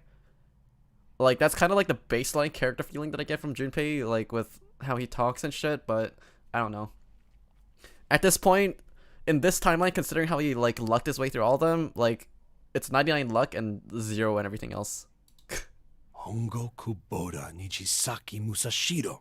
Hey, Seven, do you... Shut it. Just be quiet. I'm this close to remembering. This close. Hongo Kubota Nijisaki Musashiro. Cradle Pharmaceuticals. Nonary Project. Shit. What? What's wrong? Holy shit, this is nuts. What's nuts? I remember Remember what? These nuts. everything. Everything? Yeah, I remember all of it. My memory's back. I remember what happened before I got snatched. What? Let me tell you what happened. Like Snake said, Ace is Hongo. From the right, the other three are Musashido, Nijisaki, and Kubota. Musashido was the man with the cash. Nijisaki was Hongo's right-hand man, and Kubota developed the actual technical details of the experiments. How do you know all this? Come on, man, I told you, I finally got my memory back. No, that's not what I mean. I'm trying to ask you why you knew all this stuff in the first place, before you forgot it. He's a fucking police really wanna officer. He know? worked on the case. Of course. Me too. This is gonna take a while. Hell, it'll probably take me 3 days to tell you everything. Well, we don't have 3 days. Just give us the short version, all right? Short version, huh? All right, fine. I'll give it a shot. No promises, though. I'm a detective. It's a little awkward to say this about myself, but you could probably consider me a lone wolf type. I hold to my own code, because I think doing what's right is more important than doing what you're told. That's why I followed my gut that night. A slim lead brought me to the wharf. It was 9 years ago. The wharf had been cold as fuck, and I could barely see squat. Whoa. Mind your profanities. I was investigating a mess of kidnappings, all of them children. It all had one thing in common. A history of visits to one particular hospital. A hospital under the management of Cradle Pharmaceuticals. My investigation had turned up evidence that Cradle had been involved in the kidnappings. After a little sweet talking, I managed to finally get a real lead from someone inside Cradle. My source told me this. Tonight, a ship is set to take the children to a large passenger liner docked offshore. So I headed to the wharf. From the shadows, I searched the harbor until I found the ship he was talking about. That voice sounds like Junpei. There was a bunch of movement near it. Men in black suits, many of them carrying large bags. Bags. There was something about the way they moved as they were carried. No doubt about it. There were human beings in those bags. I moved before I realized it. I came out of hiding with my gun already in my hand. Don't move. I felt metal touch the back of my head. Drop the gun. I could kill you right now. It'd be easy to get away with it, too. Just tie an anchor to your feet, and no one would find you for a week. That what you want? The fish here would love a meal. He kept digging the cold metal thing into my skull. There was nothing I could do. I did what he said and laid my gun on the ground. Then suddenly, there was a sharp pain in my neck. Needle. A drug? That was my last thought. My face hit cold concrete. I was out like a light after that. The light. I woke up on a hard floor. Damn it! Shit, my head hurts. I did a quick once-over of the room. Where am I? A small, shabby bed, a dirty sink, a toilet with no privacy. I'd seen it countless times as a cop. I'm in a cell, huh? Facing the toilet was a door set into the wall. I was still pretty woozy, but I made my way over to it. I pushed and pulled on it, but...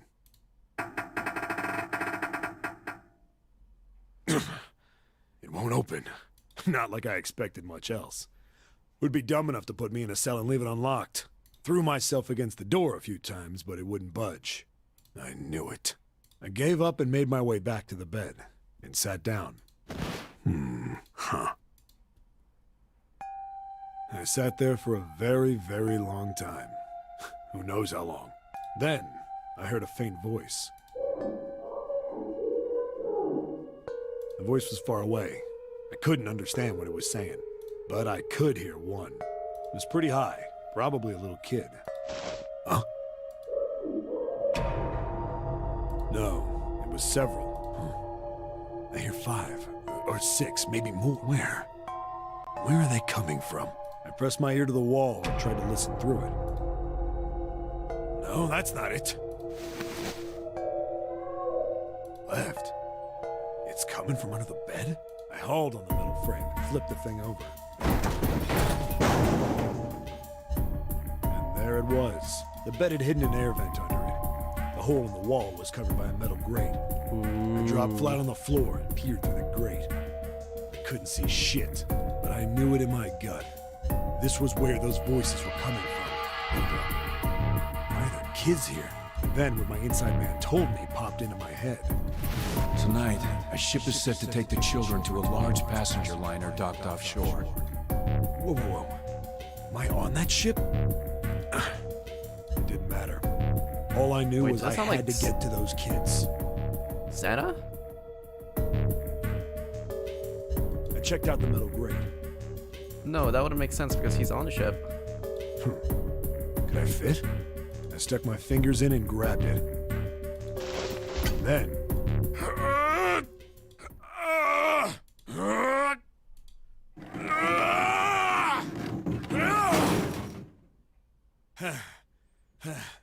Yeah! How do you like that, you son of a bitch? I finally got the damn thing off. Sweat was dripping down my face, so I wiped it off and crawled inside. The first bit or so was tight. I had a wriggle on my belly. Wind up eventually, and there was space for me to crawl along on my hands and knees. I went from crawling like a worm in dirt to skittering like a bug. Couldn't say it was much better, but I'd take what I could get. And when I'd been in the thing long enough to start wondering where it'd take me, a massive sound nearly scared the piss out of me. It was like a heavy metal door had just been slammed shut. Then, there was a voice.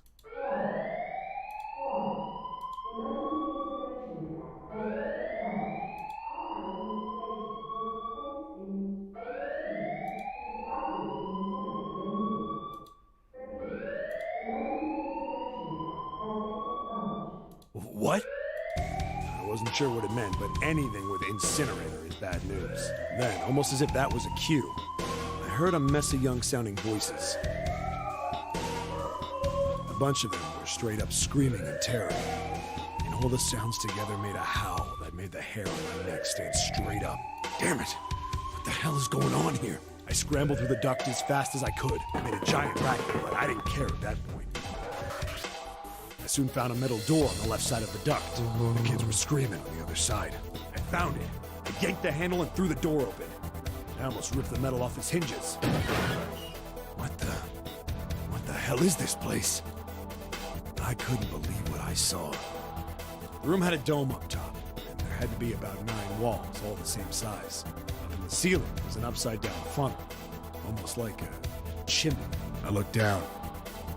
There they were. The kids I've been searching for. Look, it's Santa, Snake, June. They all gawked up at Mystery me, Girl. suddenly silent. For the moment, from surprise and fear. Scared of the room or me, I couldn't tell. Probably both, actually.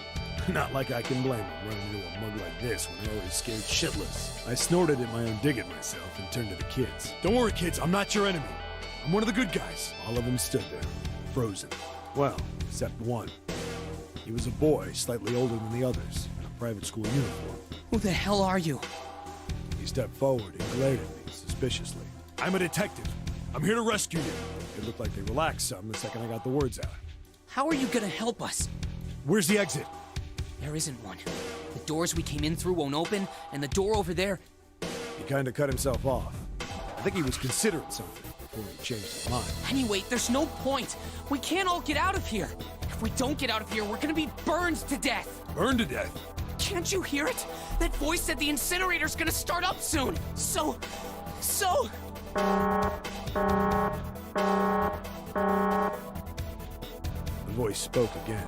Incineration will begin in 15 minutes. They only had 15 minutes. I looked back down at the kids.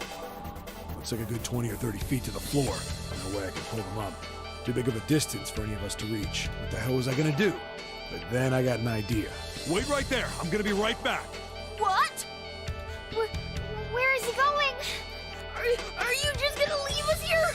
Hell They just yeah. got frightened again.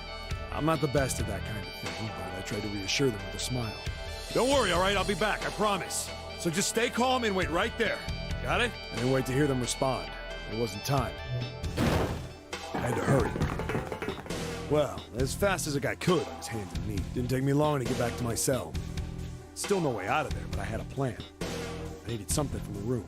Toilet paper? When I got it, I dove back into the hole and took off towards the incinerator. Then... Sorry to keep you waiting, guys. I tipped out the doorway and dropped down the rope I brought with me. Back in the cell, I'd torn the bed sheets into strips and tied them together to make a rope. It was sloppy, but it got the job done. All right, just tie that around yourself, okay? I'll pull you up one at a time. Right. Huh. Wait a sec. Something was off. There were more of you before. Where'd the rest of you go? The boy in the uniform answered. I let them go on ahead. We opened the number 9 door and they left. What? You're telling me you opened that door? That's what I said. Then what the hell are you doing here? We couldn't go with them. Why not? Look, the only people who can go through the numbered door... He was in the middle of explaining when... Get out first, explain later, come on. Incineration will begin in 5 minutes. The wall shook a bit and the voice bouncing around. Look, that can wait, all right? Just get us out of here! Right! I grabbed onto the rope. The first one I pulled up was a girl with a ponytail. Next was a girl with a red necktie. A boy in a jacket came after. He said he'd climb up on his own. The boy in the uniform was the last up. Like the other kid, he climbed up the rope himself. He looked pretty scrawny, but I guess he was stronger than he looked. He moved fast. But when he was done, we heard some knocking. Everyone looked at the door. It had a thick, square window set into it. On the other side, an angry face was staring in. God damn it! What's going on here? It says he's gone loony. Why is the room empty? Where the hell are those fucking kids?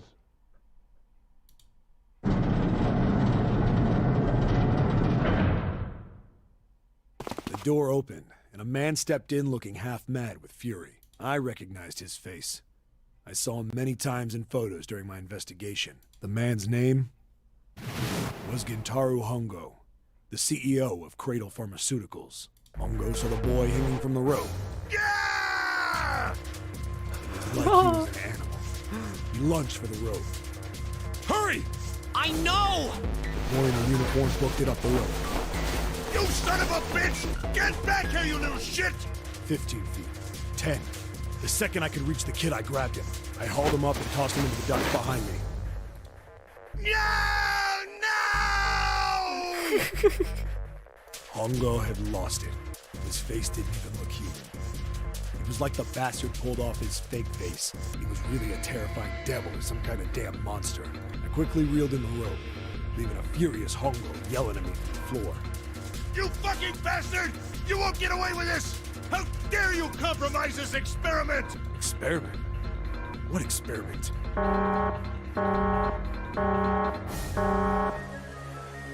Incineration will begin in 1 minute.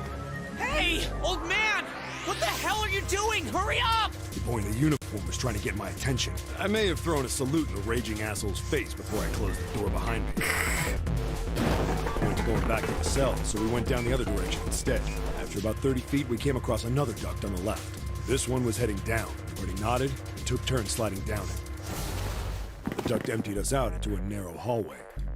There was a door on either side. The one on the left was a normal double door. But the one on the right was familiar. It had black and yellow stripes, and a device next to it on the wall. A plate on it read, Incinerator. Incinerator? Yeah, that's where we were. It was the girl with the red tie who answered me. We were inside an incinerator? Yeah, Hongo might still be there. It looks like it's been shut off, though. Wait, what? If he's still in there... Yeah, that's not good. That meant we better. We gotta get out of here. Go to the other door, hurry!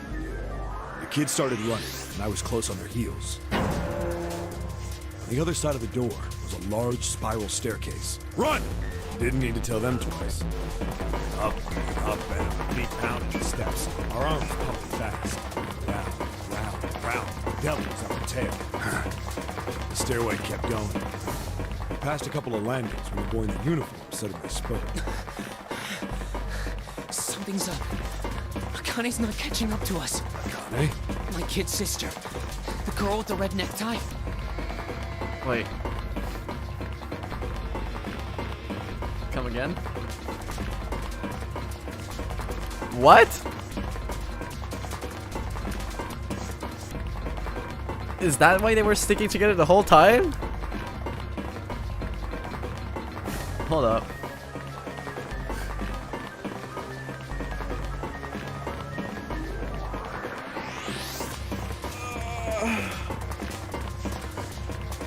Hold up. Akane. I didn't remember seeing them on the list of missing kids. Hey! Akane! He kept his hands around his mouth and yelled. Maybe we outran her. The boy in the uniform skidded to a stop. I stopped too. So did the other two kids. When did we do that? Well, we passed a couple big rooms on the way here. Maybe she took a rest in one of them? No, that's impossible. Sorry, Grandpa. You keep going. I gotta go look for her downstairs. He turned to go. Hey kid, wait! God damn it, I said wait! I don't think the kid even heard me. Fuck! I spun around to the boy in the jacket and the girl with the ponytail. I'm going after him. You two keep going, alright? The girl nodded and ran up the stairs. The boy. I'm going with you. I didn't have time to argue. I just nodded and took off down the stairs. I could hear him following me. We ran all the way to the bottom floor, calling for her. Akane was nowhere to be found. God damn it, where the hell did she go? I could tell the kid was frustrated. And then suddenly... Help me! Somebody help me! We heard a girl's voice. Akane! The boy in the uniform threw open the door and leapt into the hallway by the incinerator. We rushed in after him. I couldn't for the life of me believe what we were seeing. That bastard Hongo had Akane by the arm and was forcing her into the incinerator. Come on, goddammit, move! No, I don't want to! Let me go, please! Let go of me! She planted her feet squarely on the floor and was struggling to get away. But Hongo was bigger and stronger.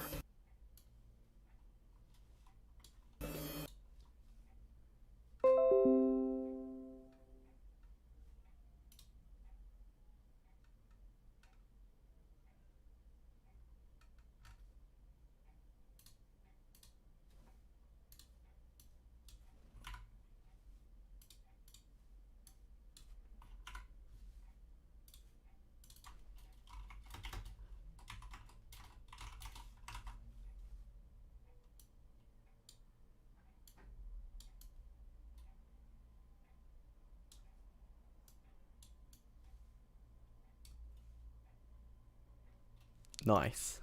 She wasn't gonna win. Akane!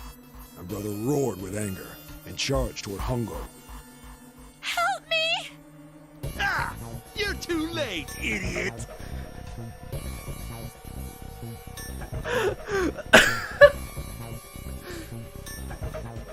Hongo lifted Akane bodily into the air and threw her, still fighting him, into the incinerator. Absolutely bodied. She fucking didn't stand a chance.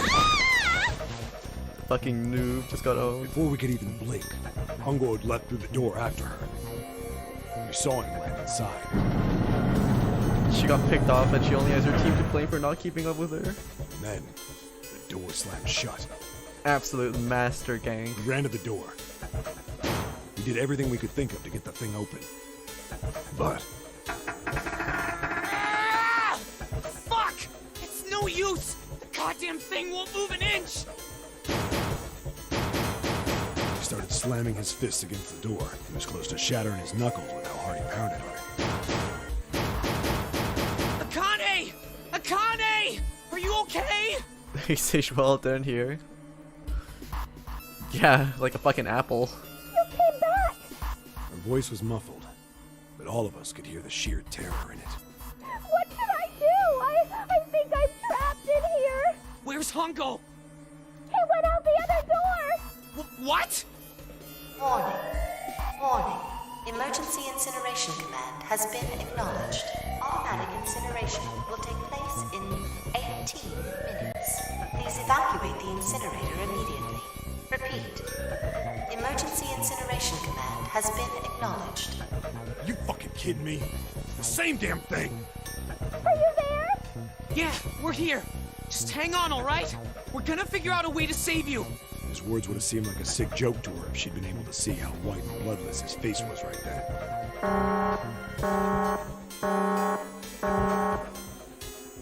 Incineration will begin in 17 minutes. Please help me! I'm really scared. I don't want to die, please. I don't want to die. It's gonna be alright. I'll figure something out. I promise. I promise, okay? You hear me? I promise. It was torture listening to her sobbing on the other side of the door. My brother was nearly crying himself. He could only stand there, fists clenched so tight his knuckles were white.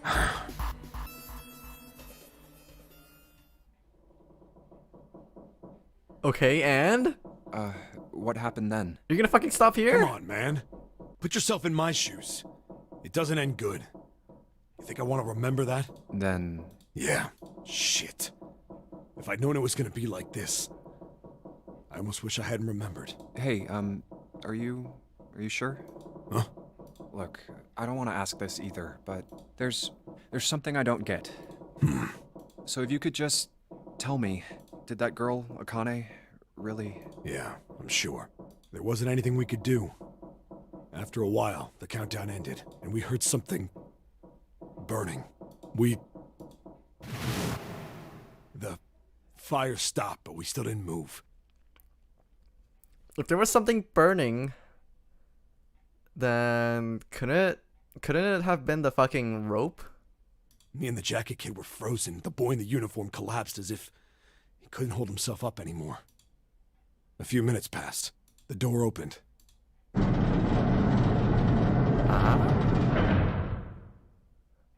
The boy in the uniform tripped over his own feet running in. We followed, too numb to speak. The air in the incinerator was hot. Every breath made my lungs feel like they were on fire. It was like standing on hot asphalt. The air was wavering, and in the middle of the room, there it lay. The kid's legs were shaking so bad, I don't know how he managed to walk. I couldn't see his face, but his body somehow looked empty. Finally, he reached it. He fell to his knees as his legs gave out on him. And then...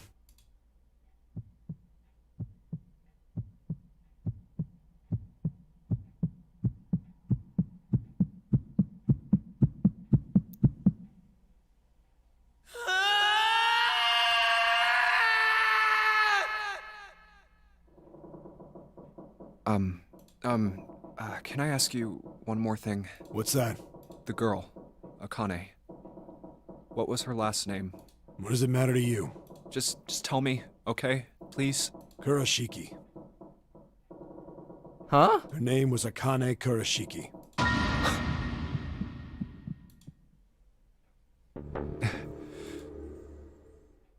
You were there that day, weren't you? The tall kid in the jacket. That was you, wasn't it? Yes, it was. You are correct, Detective. Don't misunderstand me. I told you before how Zero threatened me. There was nothing I could do. I couldn't say anything about what happened 9 years ago. So you're saying you're not working for Zero, right? Of course not. Clover, what about you? Hey, come on! You really think I'm working with Zero? I told you before, you idiot! I was in Nevada, in Building Q. I did hear that a detective rescued the kids on the boat, but I didn't know it was you. Well, I guess I believe you. Alright, let me ask you another question. Santa's real name is Aoi Kurashiki. He's Akane's brother. You know that? No, I didn't. Did you? Well, yes. I know Aoi Kurashiki was her brother, but I didn't know he was Santa. At least not from the beginning. 9 years ago, he was in the middle of puberty. His voice is entirely different now. I'm ashamed to say that even my exceptional hearing wasn't able to make that connection. As such, I had no reason to think Santa was Aoi. When did you figure it out? Clover told me that Santa might have been one of the subjects of the initial experiment. It was only a short while ago, while we were leaving the library. When she told me that, I had a feeling. Santa is Aoi? Akane Kurashiki, June's brother? There's still a lot we don't know. I mean, like, a lot. But there is one thing I think we can say we know. Oh my god, we still have so much left. What the fuck do you mean that this is gonna take one sitting? This is not gonna be one sitting. We finished 2 segments in the course of 3 hours. No, 2 hours almost. Jeez. What's that? The body we found in the shower room. It had to be Nijisaki, dressed up to look like Snake. What? Come on, man, what kind of detective are you? You didn't figure that out already? Hey, go easy on me, man. I just got my memory back, alright? Cut me some slack. Well, if he is, the 3 murders make sense then, don't they? Yeah, that's right. Hi, friend? Murder. No friend. Kubota blew himself up, no. but that was murder too. So why did these murders take place? If Junpei is correct, and the body in the shower room was Hey, and the victim Nijisaki's, here is gonna be you. Because with the way that this thing is going, you're gonna be ending off on another cliffhanger. that means all of the people who were murdered were involved with the creation of the Nonary I wanted to project. work on something else after this stream, but then I guess I have to stream again tomorrow or something. I need to finish. Kubota, the person who conducted Solve the puzzles actual faster, you ape. experiments. Fuck you. I'm solving them at light speed. These guys are talking too slow. Nijisaki, Hongo's assistant. Uh, Musashido, the man who financed the project. You mean this was all just revenge? Santa is Zero. He's getting revenge for the death of his sister. and he's taking all of you guys down with him. That's why he killed them. No, I don't think Santa actually murdered anyone. If I'm right, then it's not hard to figure out who the next victim's gonna be, is it? I'm pretty sure I don't have to tell you. Yes, Yep, Right. the next target will be Gentaro Hongo. the person who planned the Nonary project. In other words, Ace. What? What the hell's going on here? It must be 6 a.m. Our time is up. Shit! Come on, we need to get out of here. How? I'm betting this sucker opens the exit. Come on, let's go.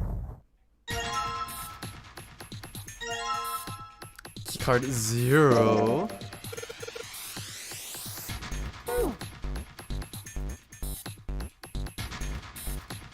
Swipe the card. Junpei, look, it's unlocked. Yeah, now we can go back to the library. Hurry up, Junpei, we don't have time. Let's go. It would seem so. You're right. Let's hurry. This exit needs the Uranus card too. Hey, Junpei. Yeah, I know. Swipey, swipey. All right, it's open. Let's go. Okay, Neptune Key, let's see if you work. Yes! Huh, I think it unlocked. Ooh. It says incinerator. Back in the fun room. So this is the incinerator.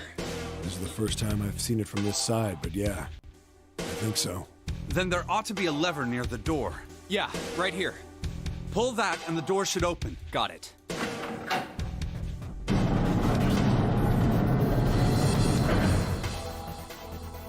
Let's go. Let's go! Didn't you guys just hear the fucking story about the emergency incinerator? 18 minutes, something, you guys are all gonna die?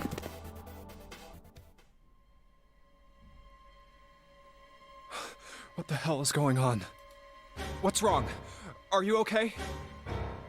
Jumpy, you came to get me. Of course I did. I made a promise. I'm so glad you're here. So glad. Hey, what happened to you? I'm fine. I just fainted. I wasn't feeling very good. I'm feeling a lot better now, though. Are you sure? Yes. I just need to rest a little longer. I'm sure I'll be fine. You shouldn't worry about me. Santa. Hey, where is it? Where's the gun? You hide it somewhere? I don't have it. I got sucker punched and they took the gun. What? Who took it? What? Isn't that obvious? I took the gun. Not to this shit again. Just what the hell do you think you're doing, Ace? Or maybe I ought to say Gentaro Hongo, CEO of Cradle Pharmaceuticals? You have me at a disadvantage. And I don't like that. You know me. But do you have any idea how much I've suffered? Not Can you this even shit begin again. to understand my pain? The pain of prosopagnosia, right? Another irritating insect. And how do you know that? Good question. No matter. If you don't want to answer, it makes no difference to me. This is a waste of time anyway. It's time for me to go. First is 1. Give me your hand. 8. And with this, 9. The ninth man. Kubota's bracelet. I believe I've won this game. I've had quite a time playing with you. I must thank Zero, I suppose. Wait, what? Ace doesn't know who Zero is. What the hell are you planning, Santa? At any rate, this game ends now. I will escape, and the rest of you will have a slightly less pleasant ending. I suggest you enjoy your final moments. Goodbye. Wait! What? Why isn't it opening? One more time. Now open!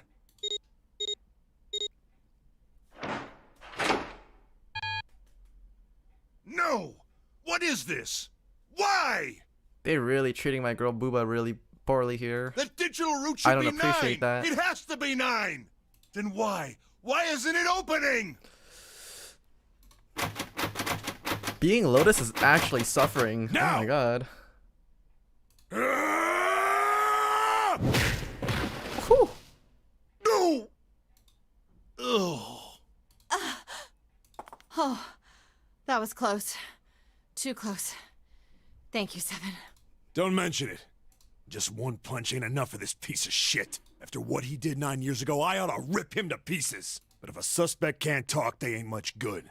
Once he's locked up in a cell, we're gonna have a little chat.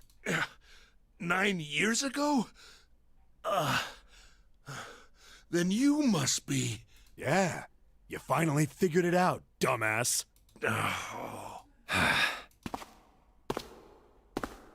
Pick up the gun. You killed Kubota, Nijisaki, and Musashido, didn't you? Wait, Nijisaki? Oh, right. You don't know yet. All right. We'll just go through them in order then. Let's start off with Kubota. You talked to Kubota and managed to convince him to go into door 5 alone. You killed him without making it look like you killed him. The way I figure it, you had 4 motives. 1. In the nonary game, the number 9 is dangerous. Whoever had the 9 bracelet could join whatever team they wanted. Adding 9 to any number doesn't change the digital root. Yep. Which means that number 9 could do whatever they wanted. Yep. You wanted to remove that threat as soon as possible. 2. You wanted the number 9 bracelet for yourself so that you could make use of its power. In fact, you did use it in the murder of Nijisaki. 3. Even if his number hadn't been 9, Kubota was a problem. He knew your past. He knew what had happened 9 years before. You needed to silence him before he told anyone. 4. But last, and perhaps the most disturbing, you used Kubota as a test. You wanted to know how serious this nonary game was. Was it truly life or death, or simply a harmless prank? You convinced him to break the rules so you could see what would happen. That was why you killed Kubota. But he was only the first. Next was Nijisaki. While everyone was off looking for the missing parts for the Reds, you ran into Nijisaki near the big hospital room. However, because of your prosopagnosia, you didn't realize he was Nijisaki. Chiefly because, when you met him, he was dressed like Snake. That was why you thought Nijisaki was Snake. No, that's not... That was Nijisaki? Why? How did... I'll get to that. Anyway, you thought he was Snake.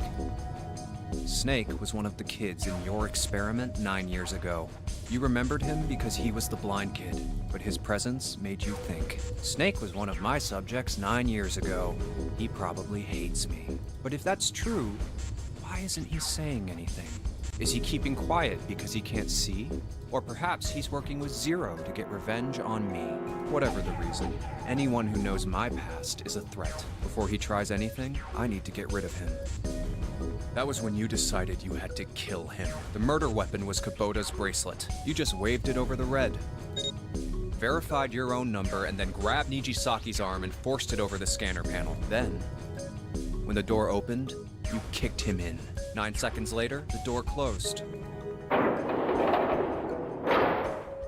And then 81 seconds passed. And poor Nijisaki was dead. And you mean to say... Snake is still alive? Sorry to disappoint you, but I'm as good as new.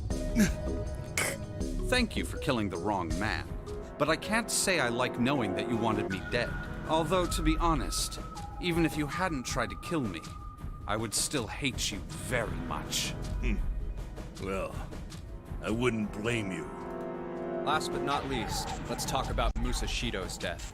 When Clover and I were investigating the chart room, you came over to talk to me. Do you remember what you said? Oh, a pocket watch. Might I take a look at it? I handed it to you, and you left the room. You had been in charge of the nonary project. Of course, you would have known the solution to every puzzle, which would mean that you also knew how to get out of the wheelhouse. All you had to do was place the watch in the indentation on the door to unlock it. With the door open, you could enter the captain's quarters. Musashido was there. Conveniently placed next to him was an axe that practically begged you to kill him with it. You picked up that axe and buried the blade deep in the other man's chest. One blow was all it took, and then you returned to the chart room as if nothing had happened. There was something I wanted to speak with you about, Junpei. Could you come with me for a moment? Whew. Wait, that guy was still alive, but that doesn't make any sense. How would you find with, oh, I guess they could have just talked for a bit and then he could have killed him afterwards. Because if he has prosopagnosia, then he wouldn't be able to identify that third guy with just by looking at him. So they had to have had a conversation or something. There was some other piece of information. I had no that reason to led say him to kill no, him. so I followed you to the wheelhouse. When we stepped inside, remember how you slipped your hand into my vest? You pulled out a piece of paper, the one I used to cheat during the vote. But that wasn't really what you were after. Your true purpose had been to slip the watch into my pocket. It wasn't a very good plan. Had way too many holes, and someone saying the wrong thing could have brought it all down around you. You must have been desperate. But what made you willing to risk it all to do it? Ace, Musashido's murder is the only one I don't understand. You obviously did it. But why? Because of this. What's with the paper? Just read it. Let's see. Number 1, there are 2 ways you might survive this ordeal. The first is to win the nonary game. The second is for you to confess your sins of 9 years past. I have prepared a camera in the captain's quarters. The images captured by that camera will be streamed through a satellite and distributed across the world. Simply look into the camera and repent. Once you have confessed everything, I will release you from this ship. To make your confession more credible, I have left you a witness in the captain's quarters. Oh, so you decided not to confess and instead kill the witness Perhaps instead. he will confess with you. The decision is yours. Do as you please. 0. When I awoke in that room on D-Deck, I found that in my pocket. That was why I chose door 1 when we voted. If I went through that door, I knew I could get to the captain's quarters. As you said, I knew how to enter the wheelhouse. My plan was to find the pocket watch before anyone else. If I could, then my alibi would be set. At least, that was the plan. Unfortunately for me, you got to it first.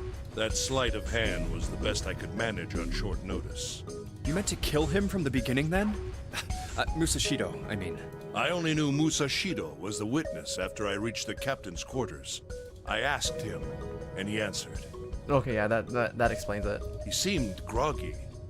Perhaps he had only just awoken from sedation.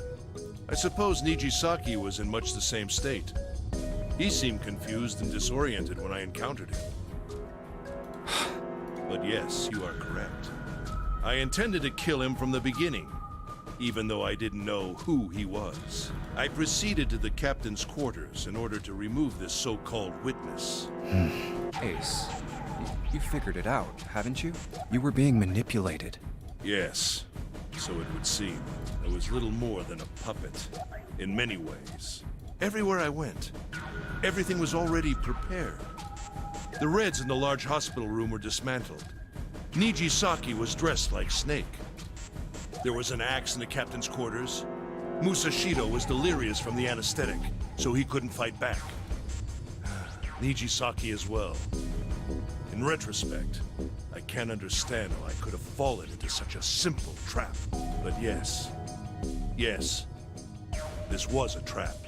It was Zero's trap. And I fell for it, hook, line, and sinker. I did everything he wanted me to do. Yeah, You just call him stupid. by manipulating you, Zero was able to kill 3 people and keep the blood off his own hands. All of this was revenge for what happened 9 years ago. That's him. why this nonary game happened. Am I right, Santa? Huh? What the hell are you talking about? I don't know any... Ain't no point trying to play dumb anymore, Santa. Actually, I guess I should call you Aoi Kurashiki, huh? My memory came back to me, kid. You're Aoi Kurashiki, no doubt about it. Never thought I'd be back in this room talking to you. But hey, I guess this was all part of your plan, right? After all, the person who planned the nonary game this time around was Zero, and Zero's you. Looks like you really do have your memories back, huh? Well, I guess there's no point in hiding it then, huh? Yeah, you got me. I'm Aoi Kurashiki. I was one of the kids in the nonary game 9 years ago. I made it out. So did Snake over there. But there's one thing... No, I guess there's 2 things you got wrong. Number 1, I ain't Zero. What? Huh? Wait, what? Sure, I was helping Zero out, but I'm really more of an assistant. Like a secretary. But an assistant's only an assistant. I didn't come up with all this. All I did was follow Zero's orders. It's June, isn't it? It's June, isn't it? Then, if you're not Zero, who is? Calm down there, Junpei. Didn't I say 2 things? You made one more mistake. Junpei, you just said all of this was revenge for what happened 9 years ago. That's why this nonary game happened. But that's not it. Revenge isn't the only purpose. There's another reason you guys were playing the nonary game. To save someone. Save someone? Right. You were brought here to help my sister, to save Akane. What the hell are you talking about? Akane Kurashiki died 9 years ago in this room. I was there. I saw... What? What the hell? Where is she? Where's Akane Kurashiki? Ugh! Oh, my head! My head, feels like it's gonna pop. 7! What the hell is going on? I don't know. I don't know, I just... Oh! I swear to God, my head feels like it's about to explode! What was the Nonary Project? I'm sure you know already, but I'll tell you one more time. It was a project designed to test a particular phenomenon. And what was that phenomenon? For two organisms to communicate with one another in the absence of physical contact. The morphogenetic field theory. Did she get Thanos snapped because she doesn't exist in this timeline now? Oh my god, if that's actually the case, I'm gonna be fucking mad. No way! Is she saved now because all the solutions of the Nonary games are transmitted to her? Human beings That's use such these bullshit. invisible I'm not. fields to No. exchange I information. refuse to believe that timeline exists. No, shut. That's what happened. I refuse to believe that's what's going on. That was what this experiment was conducted to determine. I was sending information back in time. That wasn't a part of the There experiment. were two separate locations. One was the Gigantic, and the other was a building in Nevada called Building Q. The 9 children trapped in Building Q were faced with numerous puzzles, copies of identical ones on the Gigantic. They were told to send their answers into the morphic field set and transmit them to their brothers and sisters on the Gigantic. The transmitters were put in Building Q, and the receivers were put on the Gigantic. Each sibling pair was supposed to be split up, but there was a mistake. Akane was a transmitter. She should have been in Building Q. However, for some reason, she was placed on the Gigantic with the receivers, like me. Perhaps she was mistaken for someone who was supposed to be in Group A. Whatever the case, Akane ended up on the Gigantic. I think I've told you enough. You get it, don't you? I'm pretty sure you know where this is going, Junpei. Where what is going? Don't play dumb. You know things you shouldn't. Things you couldn't. Junpei's like, I'm not playing dumb. Like, it's what I am. Just don't judge. How did you know Ace had prosopagnosia? How did you know why Ace wanted to kill Kubota and how Nijisaki was killed? Were you surprised when you found out Ace was Hongo? And what about the coffin Snake was trapped in? How the hell did you open it? Well, that's... He knew because I knew. Junpei was receiving information that I sent him through the morphic field set. It's simple, really. How do I know the alternate futures then? Imagine a river that splits in two, like an upside down Y. The river flows from the top to the bottom, from a single stream into 2 branches. It only flows in one direction and never flows backwards. Information is the same way. It moves from the past to the future, but never flows backward. That's why people at the river source in the past will never know about the downstream in the future. But the people downstream will never know about one other either. Information only flows along the path of the river, but I'm different. I can manipulate the morphic fields to collect knowledge from the future. I know what happens to either fork of the river, even though the people on either fork know nothing about one another. Now, who am I? I am I, the 9th letter of the alphabet. But I am also 0. No, that's not true. I'm not really 0. Not yet. Perhaps you could say that I am less than 0. 0 is my future. In 9 years, I will be 0.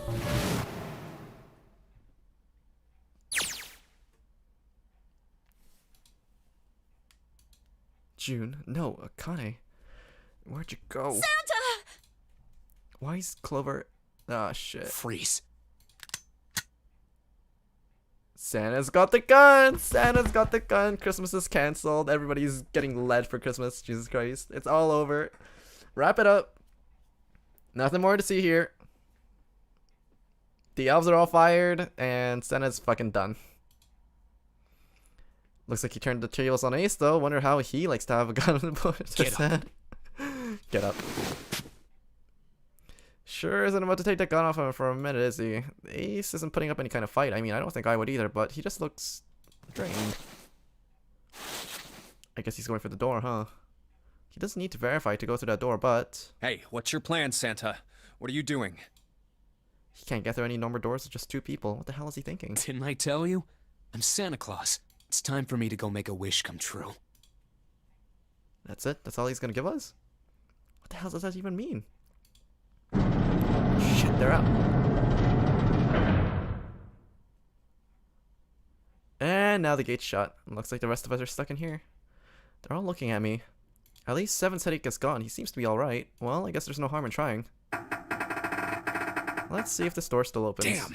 Well, it looks like this door isn't opening anytime soon. Oh, you mean we're trapped? So it would seem. What the hell is Santa trying to do? Oh my gosh. Oh my gosh, what? Have you considered where we are?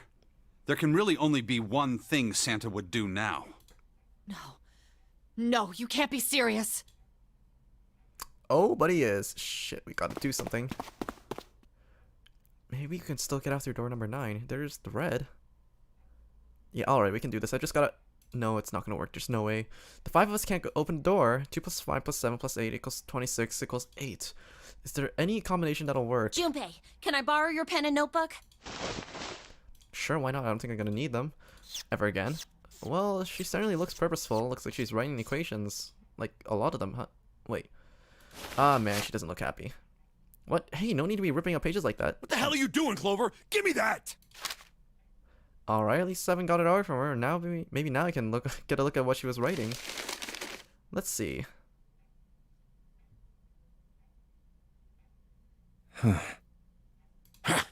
What? And there's no other way? Lotus? Looks like she figured it out though. Why? Every single time! No! Beth is just It's too okay. cruel. Go. Lotus. Come on, you know we can't do that. Don't give me that. I'm sure you'd love to get rid of me. God damn it, you idiot! Without... if you're not... Look, it'd be bad, alright? Bad? Yeah. If there weren't assholes like you around, I'd be out of a job. Uh-huh. Look, I'm just not leaving you behind, alright? End of story. 7. He's right. I'm not leaving you either. Me too. You didn't honestly think I'd abandon you, did you? Booba best girl. You're all idiots.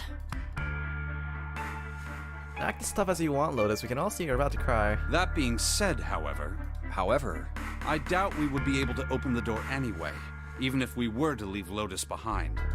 Huh? Why? I trust you remember what happened to Ace?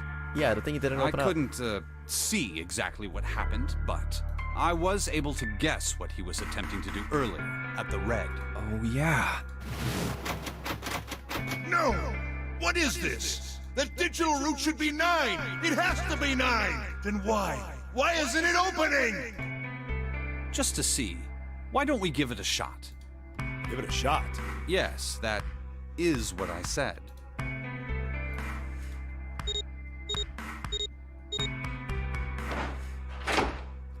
And no dice. You were right. It ain't opening. But it did open 9 years ago. The digital route was 9 then, I'm sure of it. You think maybe they changed the settings? Perhaps. Shit, if we can't get to the door, then we can't get out. The walls are way too high. There's no way in hell we could get to that whole 7 popped out of 9 years ago. All we can do is stand here and stare at this door with a 9 on it. I guess this is it. This is the end.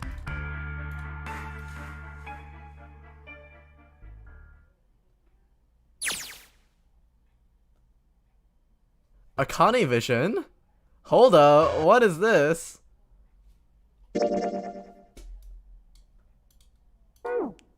I was watching. I had watched everything that was reflected in his eyes. I was listening. Every sound that vibrated in his eardrums, I heard. Smell, taste, touch. I felt everything he felt. I knew. I knew everything about him. What he was thinking, what he was feeling, and what he was sensing. All of his feelings and worries and fears became mine. My mind, my consciousness was inside of him. Through the morphic field said we were resonant, and we were as one. I was him, and at the same time, I was an observer. It started with a tremendous noise like a clap of thunder. That was approximately 9 hours ago. A bomb had gone off in the ship we were on. That was my resonance with him began. My resonant event melted into him and we became one, inside of Junpei.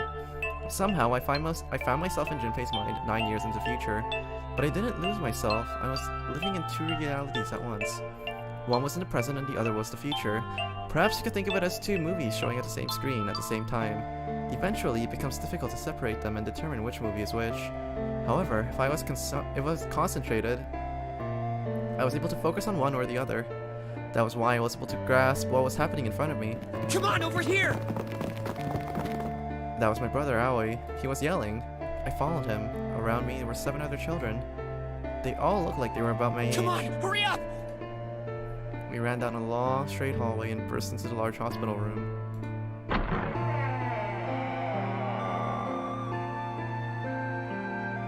Everyone was arguing. 2 of the boys got in a fist fight. A girl watching them began to cry. I want to go home, she cried. I want to go home. Another girl slapped the crying girl and glared down at her. It has been 2 hours since the Nonary game began. We were starting to fall apart. But just when all hope seemed lost, Light started talking. He was blind. 9 years later, we would call him Snake. Hello? Everyone? Could you come over here for a moment? He was older than most of us and his voice had authority and dignity. The fights died down and we gathered around him. I have a little sister. She is very important to me. Right now, she is over in Building Q and is desperately trying to send information over to me. Her name is Clover, and today is her 9th birthday. As he spoke, he pulled something from his pocket. In his hand were 9 4-leaf clovers. I was going to give these to her as a birthday present. I was outside picking them when I was abducted.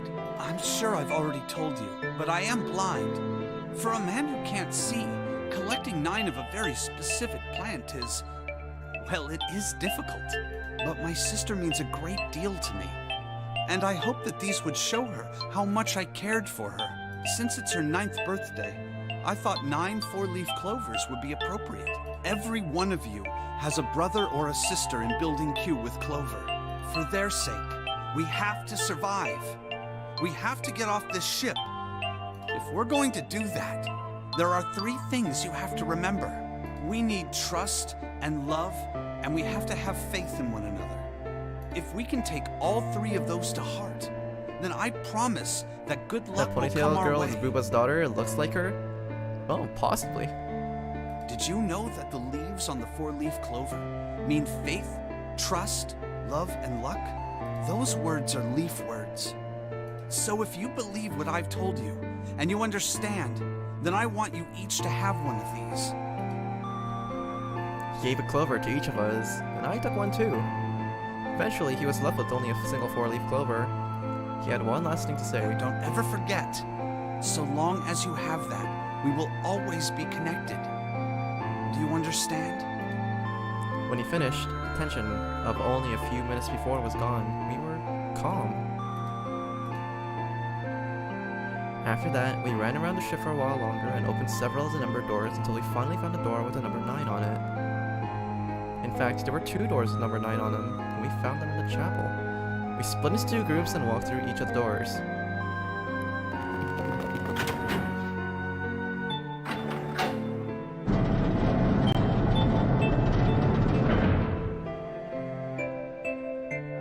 Before long, we all found ourselves in a room with a ceiling that looked like an upside-down funnel. For some reason, this room had another number 9, but this time it was the only one. But if there's only one door, then that meant only 5 people could escape. What are we gonna do? There aren't any other doors! We began to panic. Then, as if things had not gone bad enough already...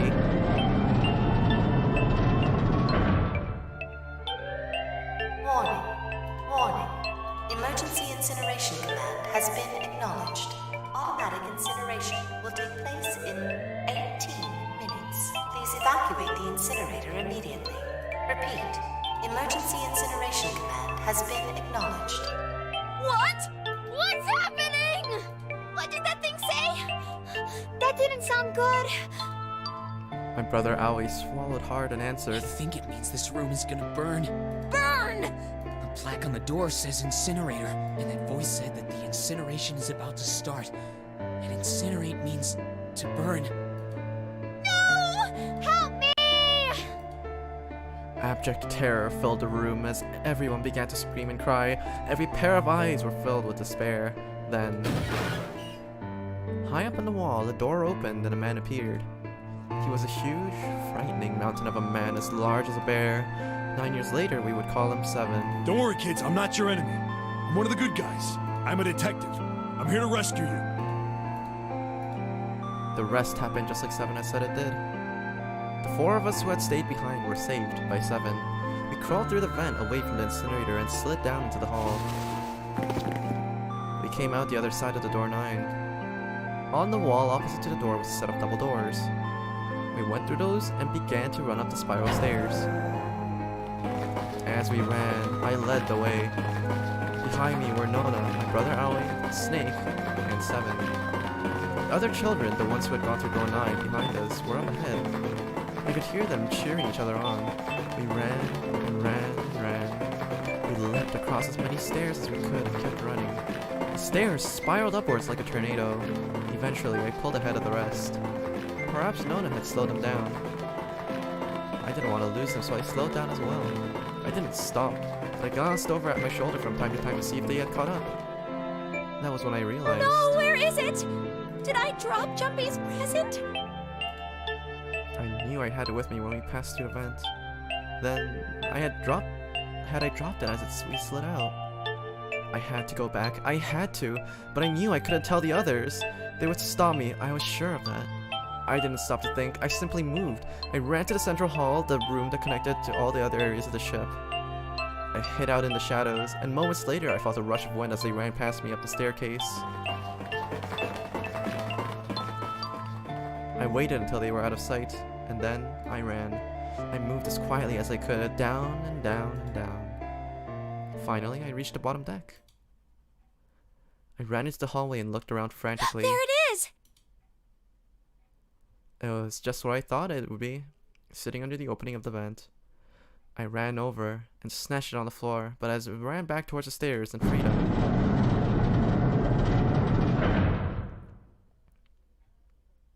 the door to the incinerator opened and a man stepped out. It was Hongo. Gentaro Hongo. 9 years later, we would call him Ace. Ah, how wonderful to see you decided to come back. His smile made my blood run cold. It looked mechanical, as if someone had simply pulled up the corners of his mouth. Come with me. We must continue the experiment. I shook my head, eyes wide. Slowly, I began to walk backwards. 1 step, 2 steps, 3 steps, and then I spun around and broke into a run. I felt Hongo's hand clasp over my left wrist. I said, come with me. There was an edge of insanity to his voice now. I pulled as hard as I could. No, stop! Let go of me! I shook my body and flailed my arms, trying desperately to get Hongo to let go of me. But I was still only a child. I had no match for a man like Hongo. Stop struggling, goddammit! Do as I tell you! He heaved on my arm, trying to pull me into the incinerator. I screamed. Help me! Somebody help me! Then suddenly, Akane! the door to the stairs flew open and my brother Aoi burst out of it. Behind him came 7 and Snake. He cried my name again as he leapt towards Hongo. You came back! I cried out, but then Ah, you're too late, idiot! Hongo threw his full weight against my arm, pulling us both into the incinerator. Ah! The force of it threw me to the floor. I scrambled to my feet and looked towards the open number 9 door. Hongo stood between it and me, but behind him I could see my brother, his fists clenched.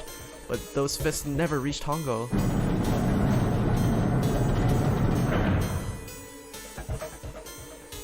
With a cold, heartless screech of metal on metal, the doors slammed shut. Hongo glanced at me mechanically, his face registering that there was an object there, but not anything that he would consider a human being. Then he turned away and walked to the red that sat next to the door. He reached into his pocket and removed 2 bracelets. He waved them both over the scanner panel. 2 asterisks appeared on the red. He checked the screen, then tossed the bracelets carelessly onto the floor. What was he doing? What was the point? He made no effort to explain himself, of course. He said nothing at all, and walked past me as though I were nothing more than a rock by the roadside. few moments later.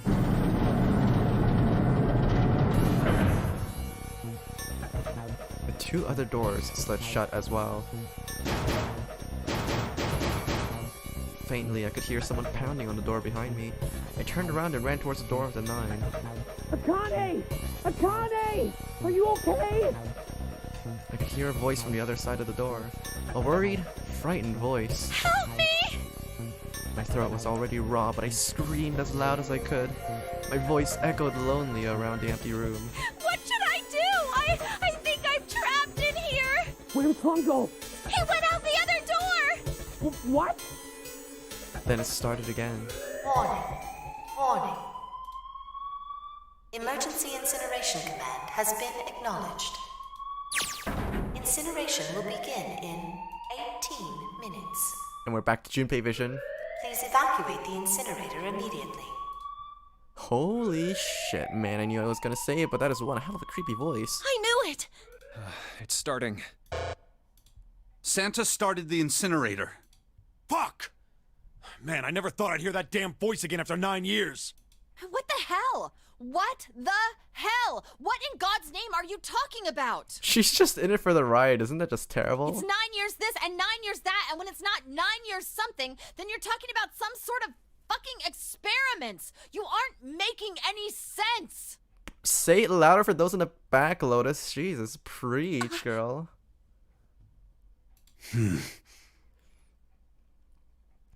This doesn't happen because Akane's a receiver, not a communicator?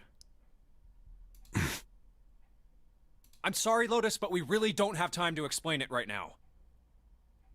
No, Akane is the sender. Wait, hold up. Yeah, what? I thought Akane was supposed to be sending the information. Oh, no, Akane was sending the information to... Wait, no.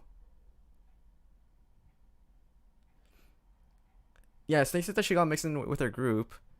But I thought Snake said that Akane was the sender that was grouped up into a group of receivers. Cause the people over in the kids over in Building Q were the ones that were solving the puzzles identical to the ones on the ship, and they were meant to send that information over to the ones on the ship. The kids in Building Q were the transmitters. And then Akane got mixed up into the group, but she's not a receiver, but instead she's a communicator.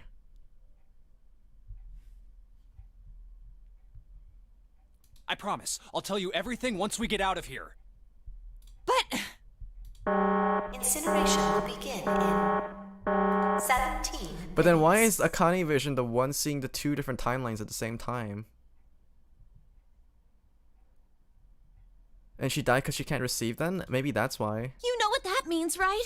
Incinerate means burn. What kind of idiot do you think I am? I know what incinerate means. Well, god damn it. Okay, fine.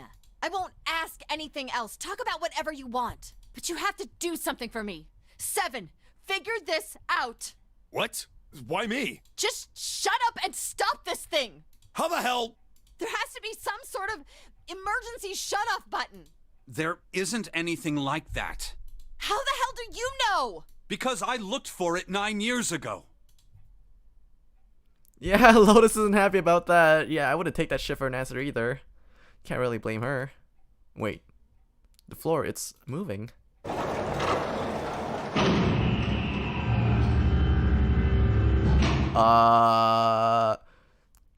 What else can I say about it? What the hell is that? What is that? What else could I say? The floor opened and a machine popped out of it. It looked like a computer. At least it kind of did.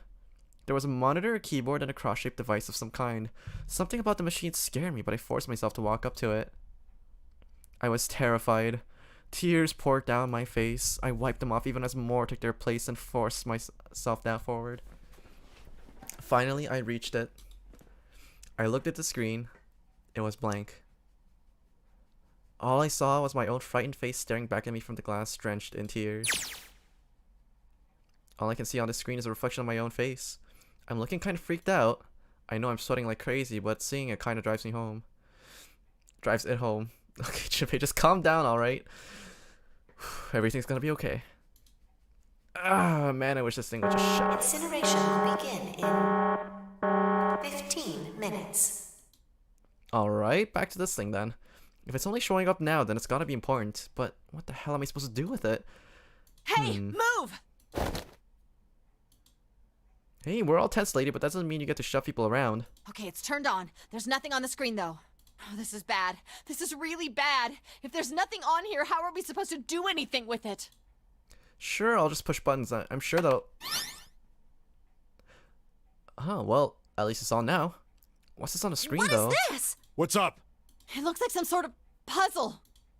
It's got a bunch of numbers and letters scattered across the 5x5 grid. The numbers range from 1 to 8. Do you think that if we solve this puzzle, the incinerator will stop? Yeah. Well, we can hope, right? Alright, puzzle, how do you work? Oh man, that goddamn voice again. Incineration will begin in 13 minutes. I think Akane lived... No, the Nonary Games is continuing right now because Akane is continuing to experiment because she figured out how it works in the past and now she's sending the information to me in the future. So she is the transmitter that got mixed into the group of receivers. So that much is correct.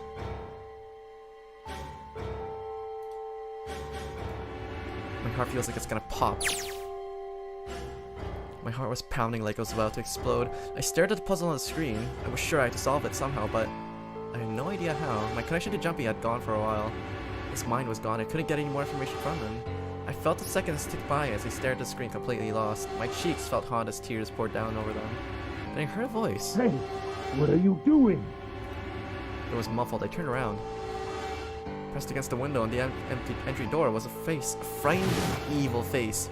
It was Hongo. How long had he been watching me? Ah, don't know what to do. He was yelling, but his voice was still muffled. It's simple, really. But I suppose I might as well tell you. Just solve the puzzle on that machine. His laughter was muffled by the door, but was still tore at my heart like the claws of a vicious monster. I bit my lip and glared at Hongo, struggling to hold back hot tears. You're a terrible person! I hate you! Oh my! How could you call a gentleman such as myself a terrible person? That's not very nice. I'm quite fair. I don't use tricks or play dirty, you see? I've even left you a way out. A way out? Didn't you hear me? All you have to do is solve that puzzle. Do that. Don't worry, I hate him too. Good to see that we're on the same page for once. Making progress. What's the point of stopping it? You'll only capture me and make me do this all again.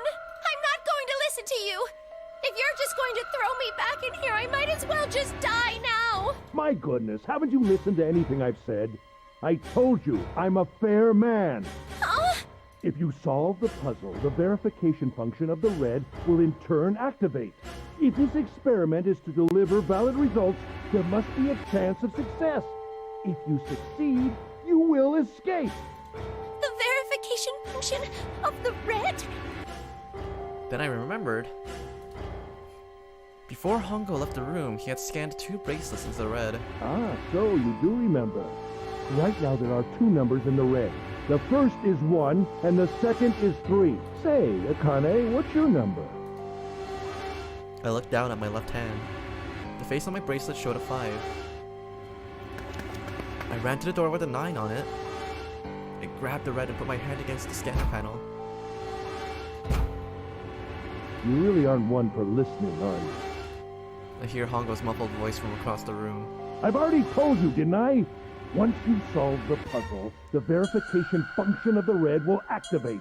In other words, if you haven't solved the puzzle, you can't enter your number. What kind of fool are you? Why are you doing this? You could never understand. You don't know what it's like to spend every day surrounded by monkeys. Now start the experiment. Solve the puzzle. I can't! I don't know how! Of course you don't. Isn't that the point? You understand, don't you? Access the morphogenetic field and find a solution. I can't! He's actually bananas. Then you'll die. you'll burn alive. It's gonna be quite hot in there in a few minutes. I imagine it'll be very painful.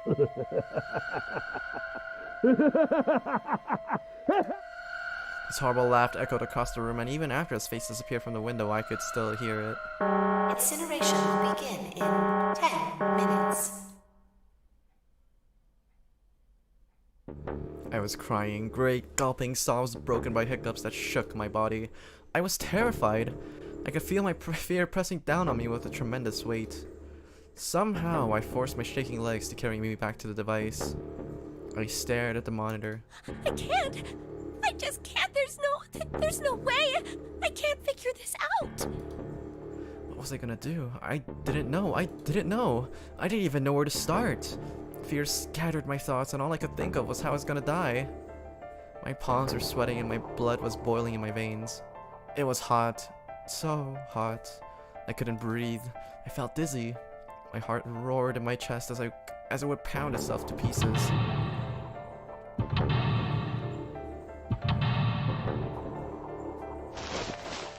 I reached into my pocket. I wrapped my hand around the thing I'd come back to get. The doll Jumpy had given me. At least, I had that. I held it tight with both hands and prayed. Help me! Jumpy! Help me! Help me! Help me! Jumpy! Jumpy! Jumpy! Please! Help me! Jumpy! Akane? Akane? Who the hell is Akane? Shut up! Just shut the hell up! Seven and Lotus don't understand. I think Clover and Snake have an idea, though. Clover's looking at me, and I think Snake may have figured it out. No, it doesn't matter. They're in my way. Where should go? Maybe over here? Akane! Akane! Can you hear me? Okay, so what I've learned is your puzzle in the remastered version is completely different. Oh, shit. Fuck. Did something break our connection? On the DS version, I solved the Sudoku puzzle as the finale. And I have this shit, this nondescript 5x5 fucking grid. I swear I just heard her. Akane! Answer me! Akane! Jumpy? I spun around. I heard a voice. His voice. I looked around. He wasn't in the room, of course, but I heard it so clearly, like he was right there. Jumpy! I screamed as loud as I could. Akane! Jumpy! That's her. She's there. Then that means... Akane! Akane! Are you in an incinerator right now? Yes, I am! How did you know? I couldn't believe that he knew that. Now I understand what Santa meant. Right, There's only one way to You were brought here to help my sister. To save Akane. I think I get it now. Incineration will begin in 7 minutes. Jumpy, we don't have time! As quickly as I could, I told him that I had to solve the puzzle in order to stop the incinerator. Got it! And I do. I get everything now. At last, I finally understand what all this means. I know why the nonary game was held today. I know why we were kidnapped and brought here. It was all for this moment. All of this was planned out so to lead to this one moment. Oh my god. This is insane. I can't believe it, but there's only one possible answer. June is 0 is Akane Kurashiki. She recreated the history of the future that she had a glimpse of 9 years ago. She tried to save herself that way 9 years ago. No, she's trying to save herself right now. That means that there's only one thing for me to do. Even if this is all some sort of insane plan, I will save her, and I will save Akane Kurashiki. I must save her no matter what. Incineration will begin in 6 minutes. There's a lot of time fuckery that's going on right now, so I'm gonna have to do a deeper dive into this once this is all over. Wait, let me just see how much. We might be able to finish it on time actually. It's just that these two sections took 1 hour each because there's so much bloated backstory right into explaining it. There's so much exposition going on in these two sections over here. I think we might be able to finish it. Jumpy! Yeah, I know. Just hang on, all right? I promise I'll get you out of there. I'm not gonna let you die. I promise. It's a number puzzle, so I'm gonna solve it at fucking breakneck speed so I can try to get to the end as quickly as possible. So don't worry, all right? Just give me a few minutes, okay? Okay. My voice shook as I answered. It was hot in the room. It felt like my heart was on fire. 6 minutes or not, my heart burned with my feelings for him. Alright, time to get to work, Junpei. Is Snake talking to them about something? Whatever, it doesn't matter. Get out of my way. Hey, what are you... Just trust me, okay? Sorry, Lotus, I didn't mean to snap, but there's a lot more at stake here than your pride. I'll apologize later, okay? Now let's have a look at this thing. You've got numbers all over the grid. I think the panels are out of order, so I just need to switch these around. Staring at it isn't going to accomplish anything. I'll just have to try it out. Just think of what I did all those times before. I'm gonna do this on my own, with my own mind. I'm gonna solve this problem.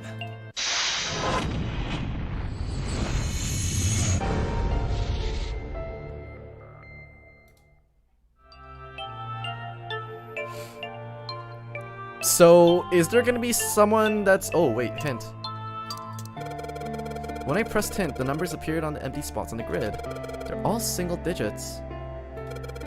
I get the feeling the numbers change when I switch out one of the yellow squares. But this square at the bottom, why does it stay blank when I press hint?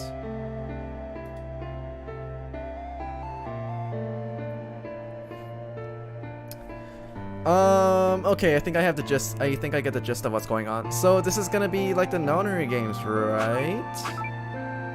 So I have to make all these add up to number 9. So this is gonna be 3. So I want this to be a 6.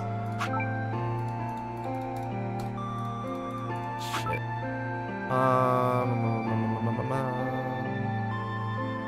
Wait, no. No, these are digital roots. These aren't summations.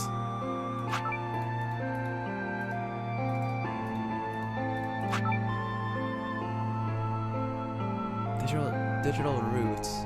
So if this thing wants to add up to a...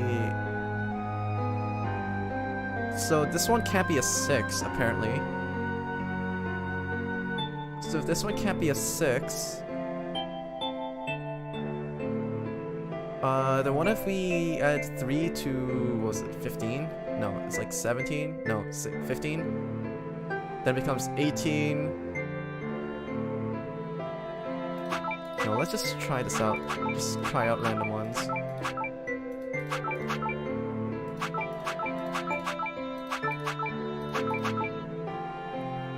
No.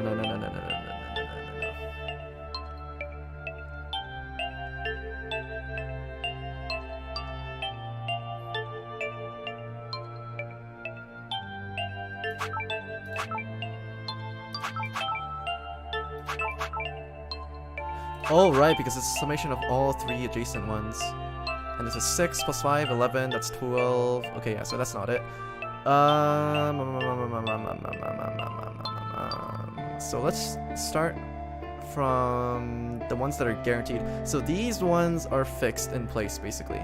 These ones, there's no changes. That's going to be according to these ones. This one's fixed. So this one has to be fixed. This one has to be fixed as well. This one could be changed, I think. This one's probably the most likely one to be changed, though. Yep. So it's 999999999. So if this one changes...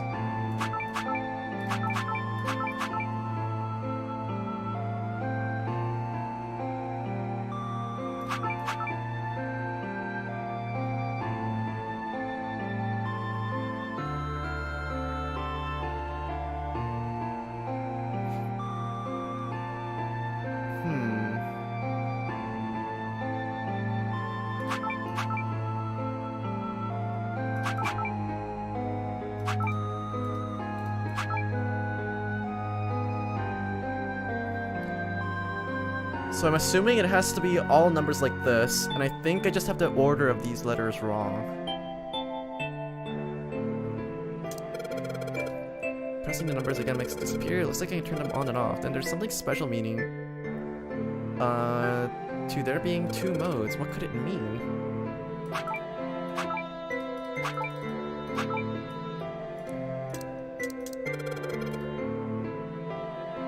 When I flip the hint off, all the empty spots look like the ones in the bottom right. Does that mean that they're supposed to match?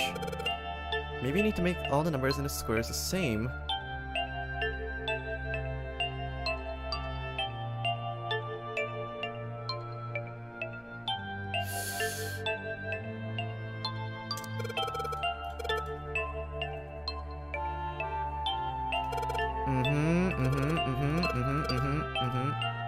Yeah, it's based on digital roots, but I think it's because I swapped them out in the wrong order.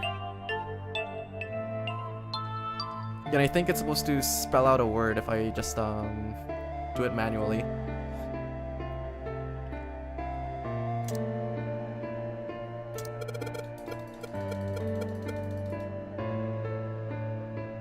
Oh, I got it. It's supposed to spell password. P-S-S-W-O-R-D. PSS.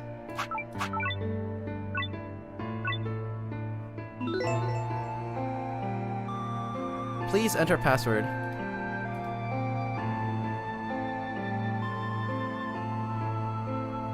Come again?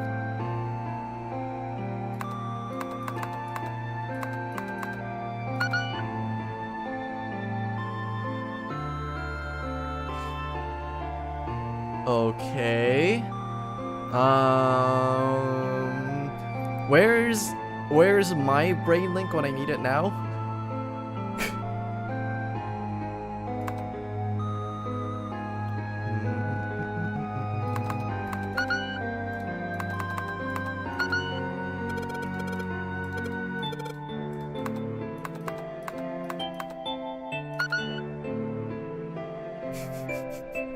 Boy, think about it. Okay. Please enter password.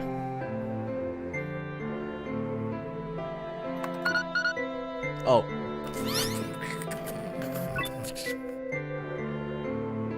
Yes, that's it. Are you fucking kidding me? Akane, did you get it? Yes, I did!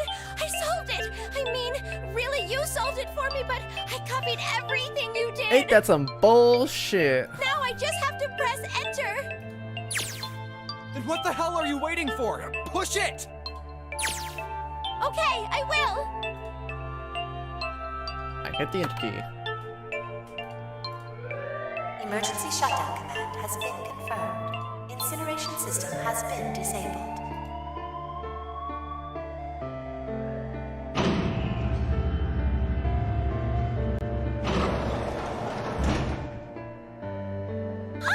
Jumpy! It worked! It worked! The incinerator shut down! It worked! Tears rolled down my face as I cried out to him, but they were on a very different sort of tears. A wonderful feeling of accomplishment and relief flooded my body. At the same time, what strength I had left disappeared and I collapsed to the floor. For a while, I just lay there, laughing and crying and enjoying being alive. Every time I thought about it, I thought my heart would burst. Whew. I can't quite believe I did that, but I'm so glad. So glad. I feel like my heart's on fire.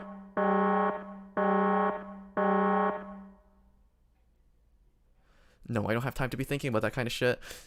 I need to tell Akane. Akane! Sorry, but things are kind of busy over here. I'm gonna have to hang up now, okay? Oh, of course, that's fine! I wiped the tears from my face and nodded vigorously even though I knew he couldn't see me. Then I looked over at the corner of the floor. There was 2 bracelets Hongo had left behind.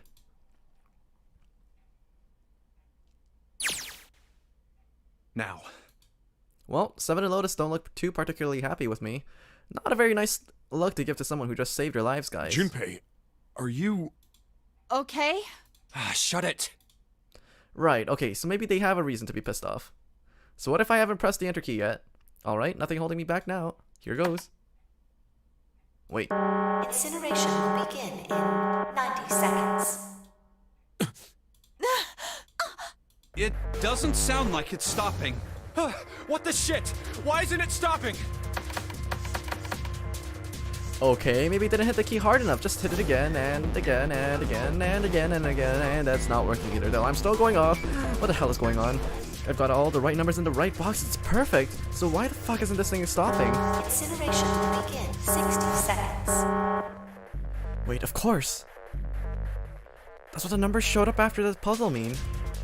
2 plus 4 plus 5 plus 7 is equal to 8. Snake, Clover, me, 7, and Lotus. Then... door 9? No, that's it. The number on the door isn't a 9. It's not even a number. It is hidden, but an exit can be found. Seek a way out. Seek a door that... Holy shit, of course. Then we just have to put in the right number into the red, and... Incineration will begin in 30 seconds. Run, guys! Get to the door! Run! Oh shit, oh shit, oh shit, don't have much time. Man, sure that they can help me... Man, I sure hope they can just trust me on this one, or we are all fucked. Alright, no time to explain, just go! Quick, verify your numbers on the red! Verify? Who? What combination? All of us! We all need to verify! Why? You really think this is a good time to ask questions? Just do it! Hurry, hurry, hurry, hurry, hurry! Incineration will begin in 10 seconds. 9, 8, 7, 6, 5, 4, 3, 2. Central gate has been opened. Incineration system has been disabled. Da-na-na-na. Oh, thank fucking Christ. No, not the time to be happy, time to go! Hurry! We've only got 9 seconds before the door closes! Go, go, go! Come on, guys, move it! Okay, they're all through. Move it, Junpei. Just in time.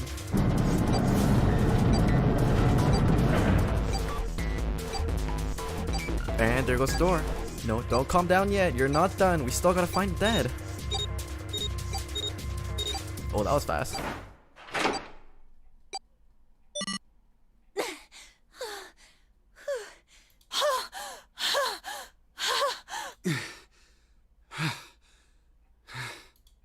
Shit. Looks like we made it, huh?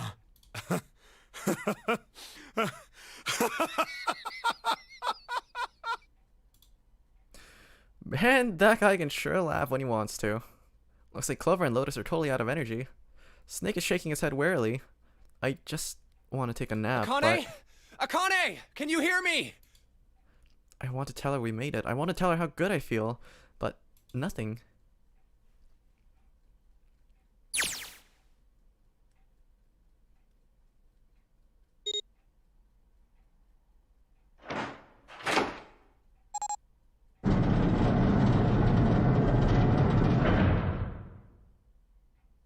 The door opened. Standing in front of it was my brother. Akane! Oi! I cried his name even though my voice was almost gone from screaming, and I leapt into his arms.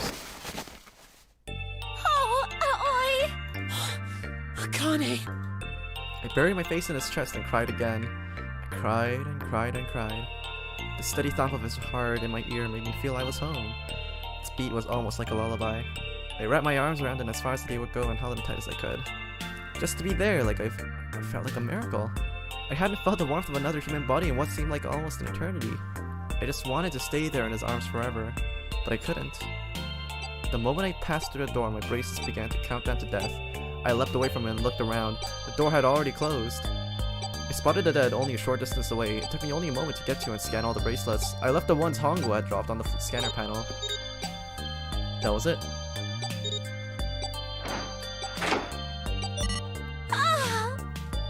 I took a deep breath and looked around again. The huge detective who we'd called 7 and 9 years and Snake, the blind boy, were looking at me. They seemed to have been utterly stunned by my sudden appearance. Their eyes were wide and their mouths hung open. Alright, let's get out of here. If we don't book it, we might run into Hongo again. I always right. It was time we got moving. The mention of Hongo seemed to jar 7 and Snake out of their surprise, and they nodded. We took off running up the spiraling stairs to freedom. Time for more running. But they can get us out of here. No wonder we're running so hard. My heart's beating so hard when I can barely hear. God, I can't wait to breathe real air again. Nice. 7 talking. Hey, Junpei, can I ask you something? What's up? That door, the one with the 9 on it. Why'd it open? Yeah, all 5 of us verified our numbers on the red. 2 plus 4 plus 5 plus 7 plus 8 is 26. It shouldn't have opened. That's not like you, Lotus. I thought you would have figured it out already. Huh? Why? Because you were the person who taught me about the idea of bases. Bases? Yeah. What are the 2 numbers in base 2? 0 and 1. How about base 10? That goes from 0 to 9, right? And how about base 16? 0 through F. After 9, it starts at A and goes from there. B, C, D, etc. You're right. In other words, A in base 16 is 10 in base 10. B is 11, C is 12, D is 13, and so on. So, what about it? You don't get it? For someone running at full speed, he sounds like he's not out of breath at all. What if we keep going with that pattern? What if you go way past base 16 all the way to base 27? Base 27? Yeah. Well, the numerical digits are the same, so I guess you'd add alphabetical digits. E is 14, F is 15, G is 16. H is 17, I is 18, J is 19. K is 20, L is 21, M is 22. M is 23, O is 24, P is 25. Yeah, and? What comes after that? Q is 26. Q? 26! And what does that mean? There wasn't a 9 on the door. It was a Q! A fucking lowercase q! Yep, that's pretty much it. I guess to put it another way, you could say that it was a 9 in base 10, but a Q in base 27. Time for more running. God, my thighs are killing me. I swear, any moment now, and I'm gonna tear a muscle. I feel like every single cell in my body is dying for air. Damn, every breath I take is a chore now. I feel like my lungs are gonna burst. Maybe just a short rest. No, can't stop. Don't have time. Come on, legs. There can't be much more of these steps left. Let's run like a bullet down the rifle barrel. Like a tornado cutting through the sea of clouds. Be the leaf! I feel like we're running along the back of a giant coiled dragon. Finally. Imagine if Snake was really naked. Trust me, if you're really naked, you would not be able to run upstairs like that. I'm just saying this as a fellow man. That is a near impossible task. Actually, no, it's doable. No, it's doable. It just wouldn't be pleasant. Not for the person running, nor for any potential spectators. No, unpleasant. Whew. Jesus, I can barely breathe. No, Junpei, not the time to rest. Why do you know this? Trust me, every guy knows this. Pull yourself together. You're almost there. Alright, I'm gonna open it. I'm gonna open it. Ooh, so close. Yeah. Yes, we're finally here. Please do. Cadenza, have you ran to the lab naked is what you're saying. I'm not saying I ran to the lab while naked. I'm just saying that there may have been experimentations on naked individuals in the lab. But don't worry, for every experiment that we do in the lab, everyone's privacies are maintained simply because if anything were to get out, then there could be severe repercussions to everyone involved. It's not like all the experiments we do are morally nor legally safe, but that's a story for another time. But you're the only thing standing between me and my freedom. But even more important than that, you're the only thing standing between me and Akane. You're gonna open and you're gonna open now. Na na na na.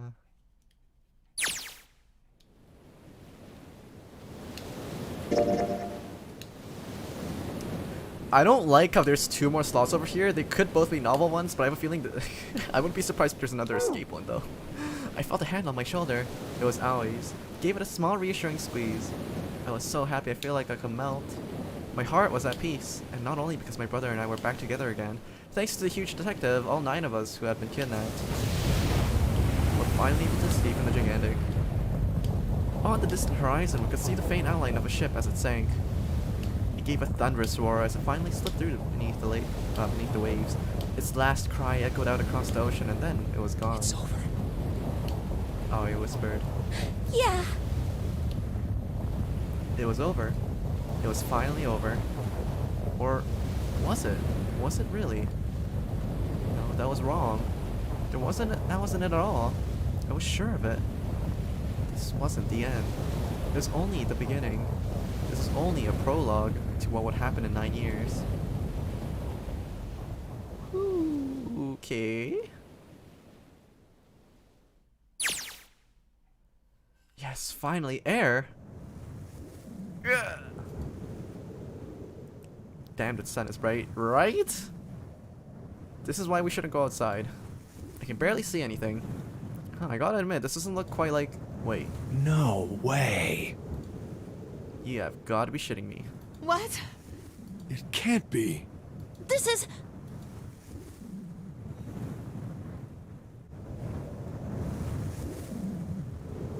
This is Building Q. In a desert? This is the building in the Nevada desert. The mock experiment building. Oh my god. This whole time we were in Building Q. Sure enough, there's a desert out there with mountains all around it. Hello there, sun. Boy, am I glad to see you. I don't think I've ever been so happy to see a sunrise. Huh. Did I just hear something fall? Right, our bracelets. I guess I never got a good look at the underside of one of these. Let's see what's inside you. Just a little electronic chip like an ATM card. That's it. There's nothing else. Nothing that even looks like a detonator. There was never a detonator to begin with. Figures. Akane. Jumpy. Huh, guess I must have been pretty crazy about the girl if I think I'm hearing her voice in the wind.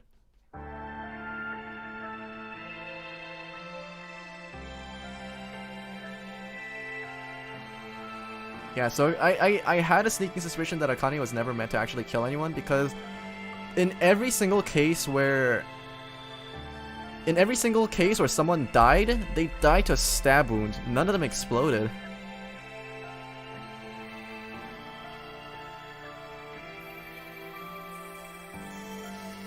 And Akane was after revenge. She didn't want to actually kill anyone else. Does that make sense? But this isn't over. It can't be over. There's still 2 more question mark slots left. Only the pharmacy guys really had explosives. I think so. Yeah. She wouldn't want to kill her like fellow survivors off.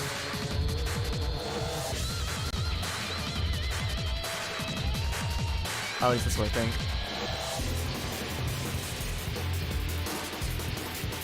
This isn't over yet though. There's 2 more question mark slots left. I need to know what goes on after this. Come on. Whether it be like an epilogue or some sort of like extra thing that we've been missing out on. I need to know.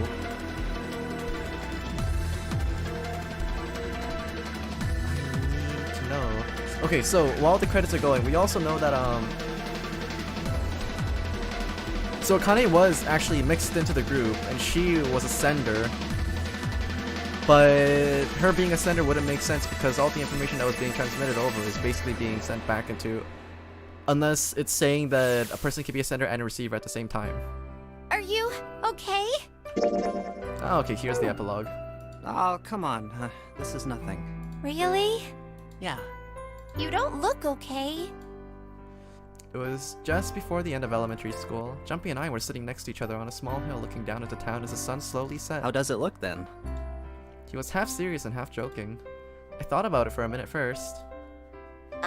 Well, let's see. It looks like you kissed a toad and got warts, but then they just kept growing and growing and growing. What does that even mean? Junpei grinned and... Ow. See? I told you you're not okay. You're too reckless. You can't beat 5 8th graders, Jumpy. That's crazy. Yeah, but I couldn't just stand there. I mean, don't you think so? I had to do something.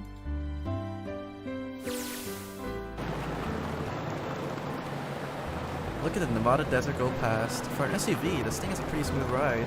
Sure was nice of someone to leave it for us outside the building, keys in the ignition and gas in the tank. Almost like it was a present, you know? Anyways, we jumped in and now we're here screaming across the desert. Lotus is over there in the passenger seat. Snake and Seven and I are all squeezed in the backseat here. I still can't believe that we let her drive. Woohoo! This is so fun! This is so awesome! Driving is so great when there's nothing around, and there's no speed limit. Hey, Clover, watch those bumps, all right? This car jumps even a little, and I think I'm gonna get crushed to death. Hey, shut it. I can't help if I'm big, all right? Suck it up. Why don't you drive, Seven? I'm a cop. I ain't gonna break the law. He doesn't have an international license. Yeah, but you could have sat in the passenger seat. Oh, hell no. There's no way I'm giving this seat up. And Clover, there's no need to slow down. The car Santa and June are in should be somewhere down this road ahead of us. Yeah, I saw some fresh tire tracks going out. There's no doubt about it. Then we've got to hurry if we want to catch them, don't we? Sure thing. They seem all honky-dory for a bunch of kids to basically just end up killing off 4 people, but it's okay. It's okay. Oh shit, goddamn, she doesn't have to drive so fast, man. I didn't even think a car like this could even go this fast. We're sure throwing up a lot of dust.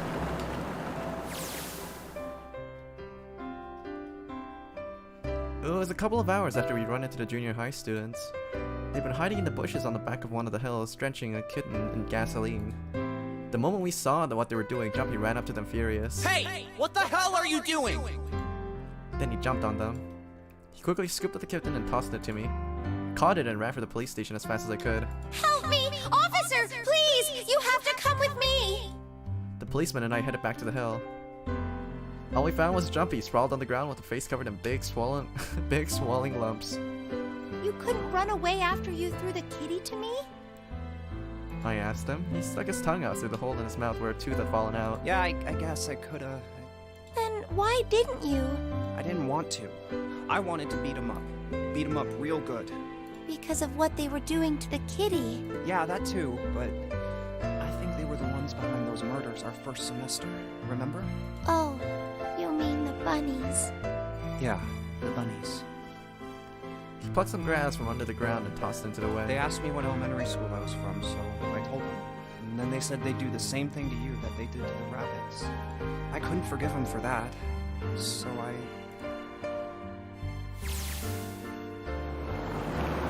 Hey, there's still some stuff I don't get. Of course, they probably don't know any more than I do. Like Ace. Well, I guess I should say Gintaro Hongo. Why did he create the Nonary Project? Anybody? Any ideas? Why don't you ask him yourself? Well, yeah, I guess you could. He's still in the trunk, I assume? Yeah. Still tied up, I'm assuming, with his mouth taped shut. His eyes just look empty, no emotion. He looks like he's just given up. I wonder if he even cares what happens to him anymore. Hey, were you listening to us? Yeah, go ahead and try to pretend you were, you old bastard. Let's get the tape off your mouth. Come on, I know you were. Answer me. You could at least look at me when you talk, man. I only wanted to see the faces. Human faces. I thought if I could gain the ability to access the morphic field set, then perhaps I could see faces. By peering into people's minds, you could understand how they were processing the expressions of others. That's it? Yes. If you want to put it simply, but if you are looking for a more philosophical answer, I can supply that as well.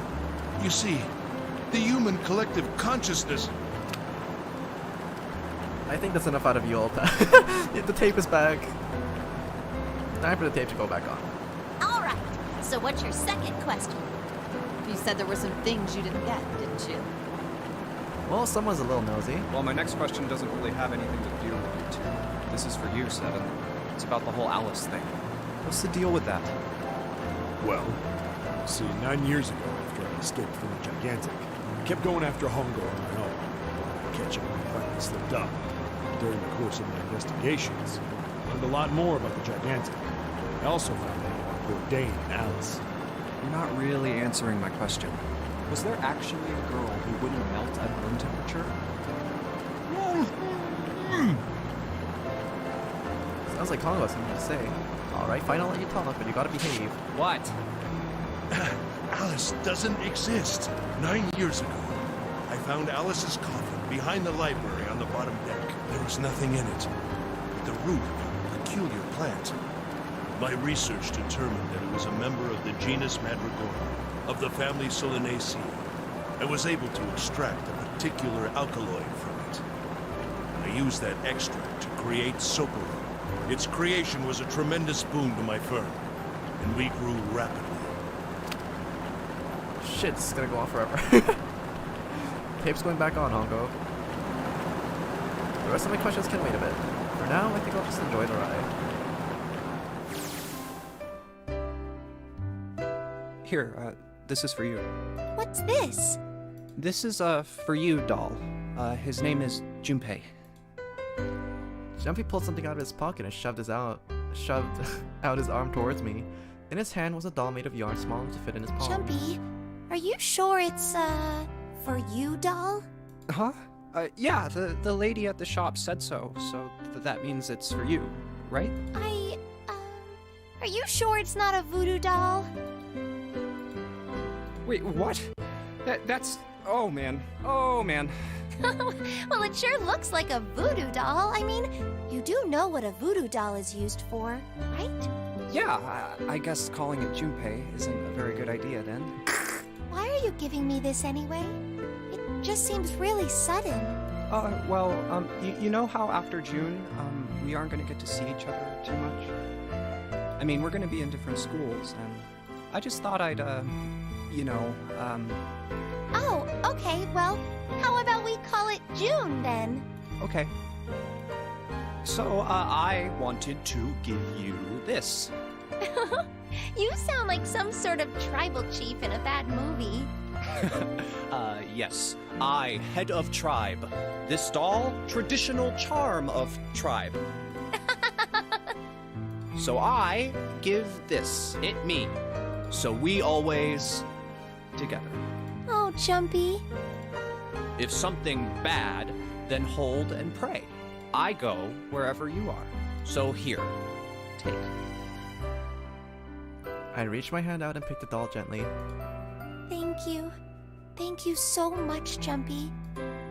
Before I knew it, I was crying. Tears streamed down my face and fell into June's tiny yarn body. Oh, Jumpy. I'll never forget you.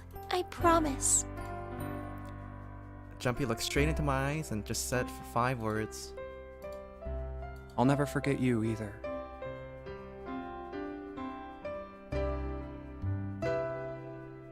Isn't that technically 6?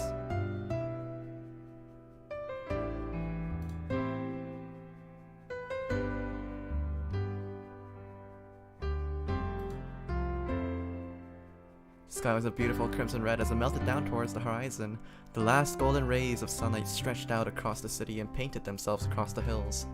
We sat, bathed in the warm light of evening. Just the two of us leaning gently against one another, shoulder to shoulder. The sun set and we still didn't leave. We watched in silence as the darkness deepened, and one by one the lights of the town began to flicker on.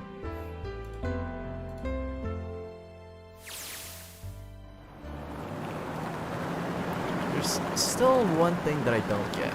To be honest, is the biggest mystery as far as I'm concerned, and the only one that's really important. It's got to do with June and Akane. 9 years ago, she died in the incinerator on the Gigantic, but she's still alive now as June. But how? Was it because I tapped into morphic fields that saved her 9 years ago? Alright, let's say that makes some kind of insane sense. Yeah, this was the question that I had. The timeline thing wouldn't make sense, because if June is already dead, then how is she able to coordinate everything that's happened in the future as 0?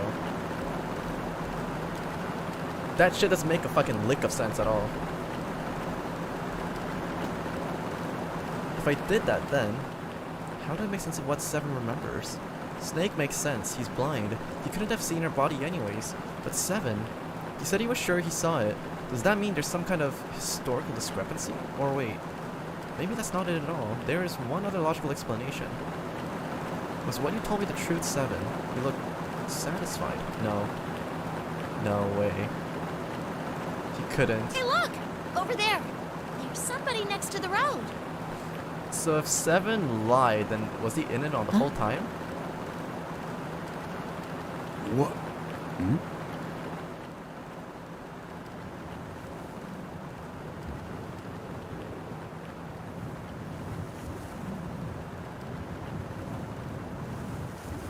No, no. No. No. No. The burning gaze of the Nevada sun pounded down on her head. The desert around her rippled with heat. Standing there on that shimmering plain was a woman, her arm out and her thumb up. It would not be long before Junpei realized who that was. That's not fucking Alice.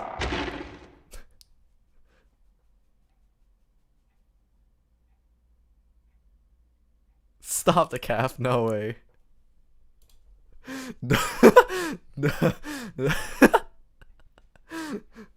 The game did not just do that to me.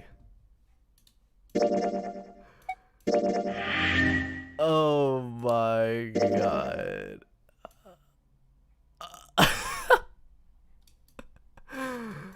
Okay. I forgot I said this as a picture. Okay, wait. Yeah. Let me just check my Steam library because I do have the sequel. I think I bought all the games. Zero Escape Non-Re Collection. I have this one, and then within this one, there's also the prequel, I guess. And then give me the store page for this. I'm pretty sure I have the other one as well. Yeah, and the... Do I not have it?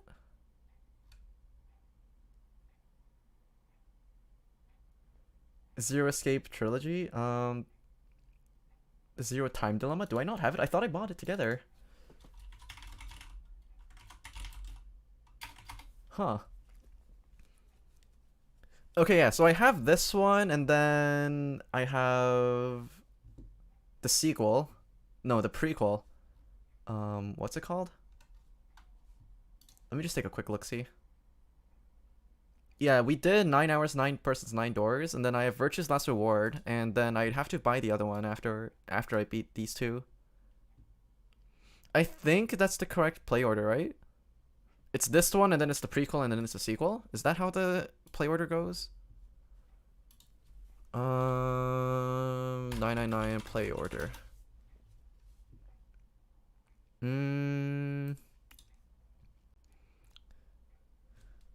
Non-re games contain the first 2 games, 999 and Virtue's Last Reward. So start with 999, Virtue's Last Reward, and Zero Time Dilemma. Okay, yeah, okay. So I'm gonna add Zero Time Dilemma to my wish list, and should it come up on sale again, then I will buy it this time. I think I just didn't buy it because I was concerned if I was actually gonna play through all the games, but after this one, I'm honestly down to play through all of them. So let me just slap this thing into my wish list. And yeah.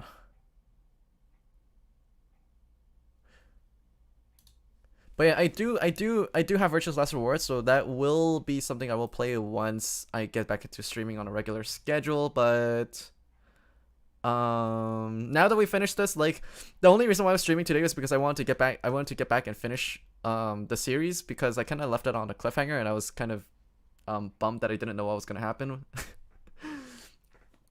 So my next stream is not going to be for a while longer because there were some side projects that I'm working on and I'm a little bit too busy to stream with all that going.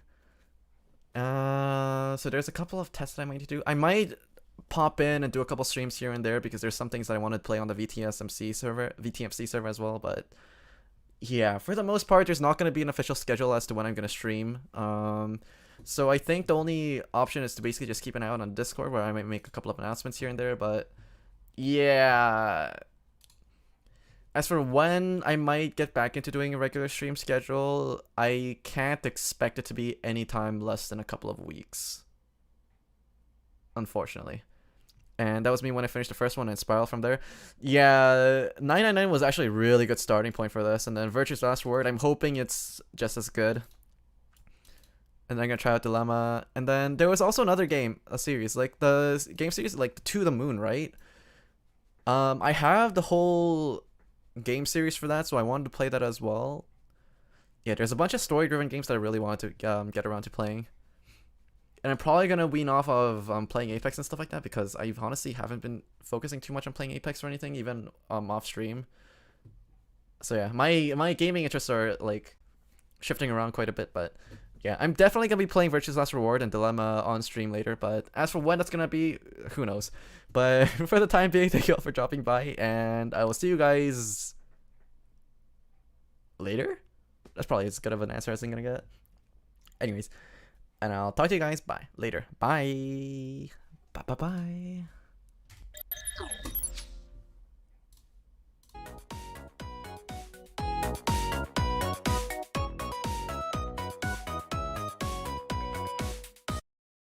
Wait, shit, you're right. AC test. Okay. Open sesame. Bam. Bam.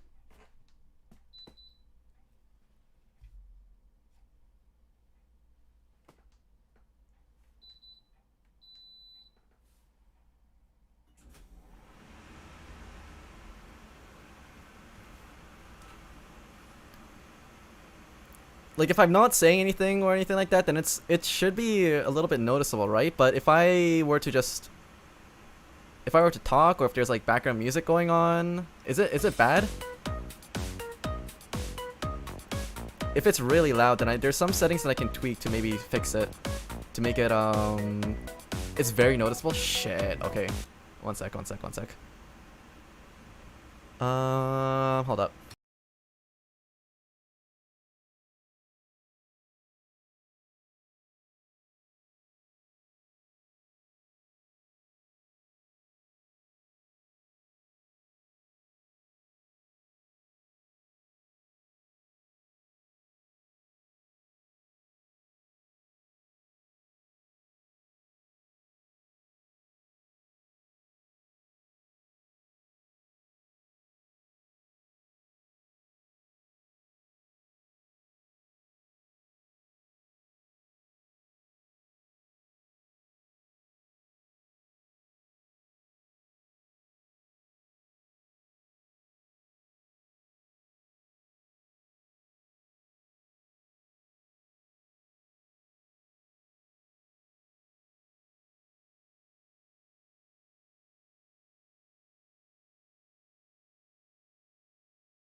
Yeah, I turned it off for now, but yeah, if that, yeah, I'm probably gonna have to change something.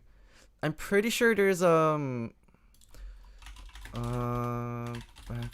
noise, there is something. There is a VST plugin that I can use, and, my audio quality might go down a little bit, but it should remove it, I think. I mean, I can technically also just set a noise gate so that if I were to, it only really activates when I start talking into the mic, but then my mic quality is still gonna like sound okay. There's more tests that I'm gonna have to do, but I'm probably gonna be doing that in a private stream later. I'm gonna be listening back to myself. So once again, yeah, thanks for all for dropping by, and I'll see you guys later. Bye bye. Just fan yourself with a proper fan. You know that's actually worse, right? If any of the wind gets into the mic. Ooh, that is ear rape. I'm sorry, but that is not gonna be good.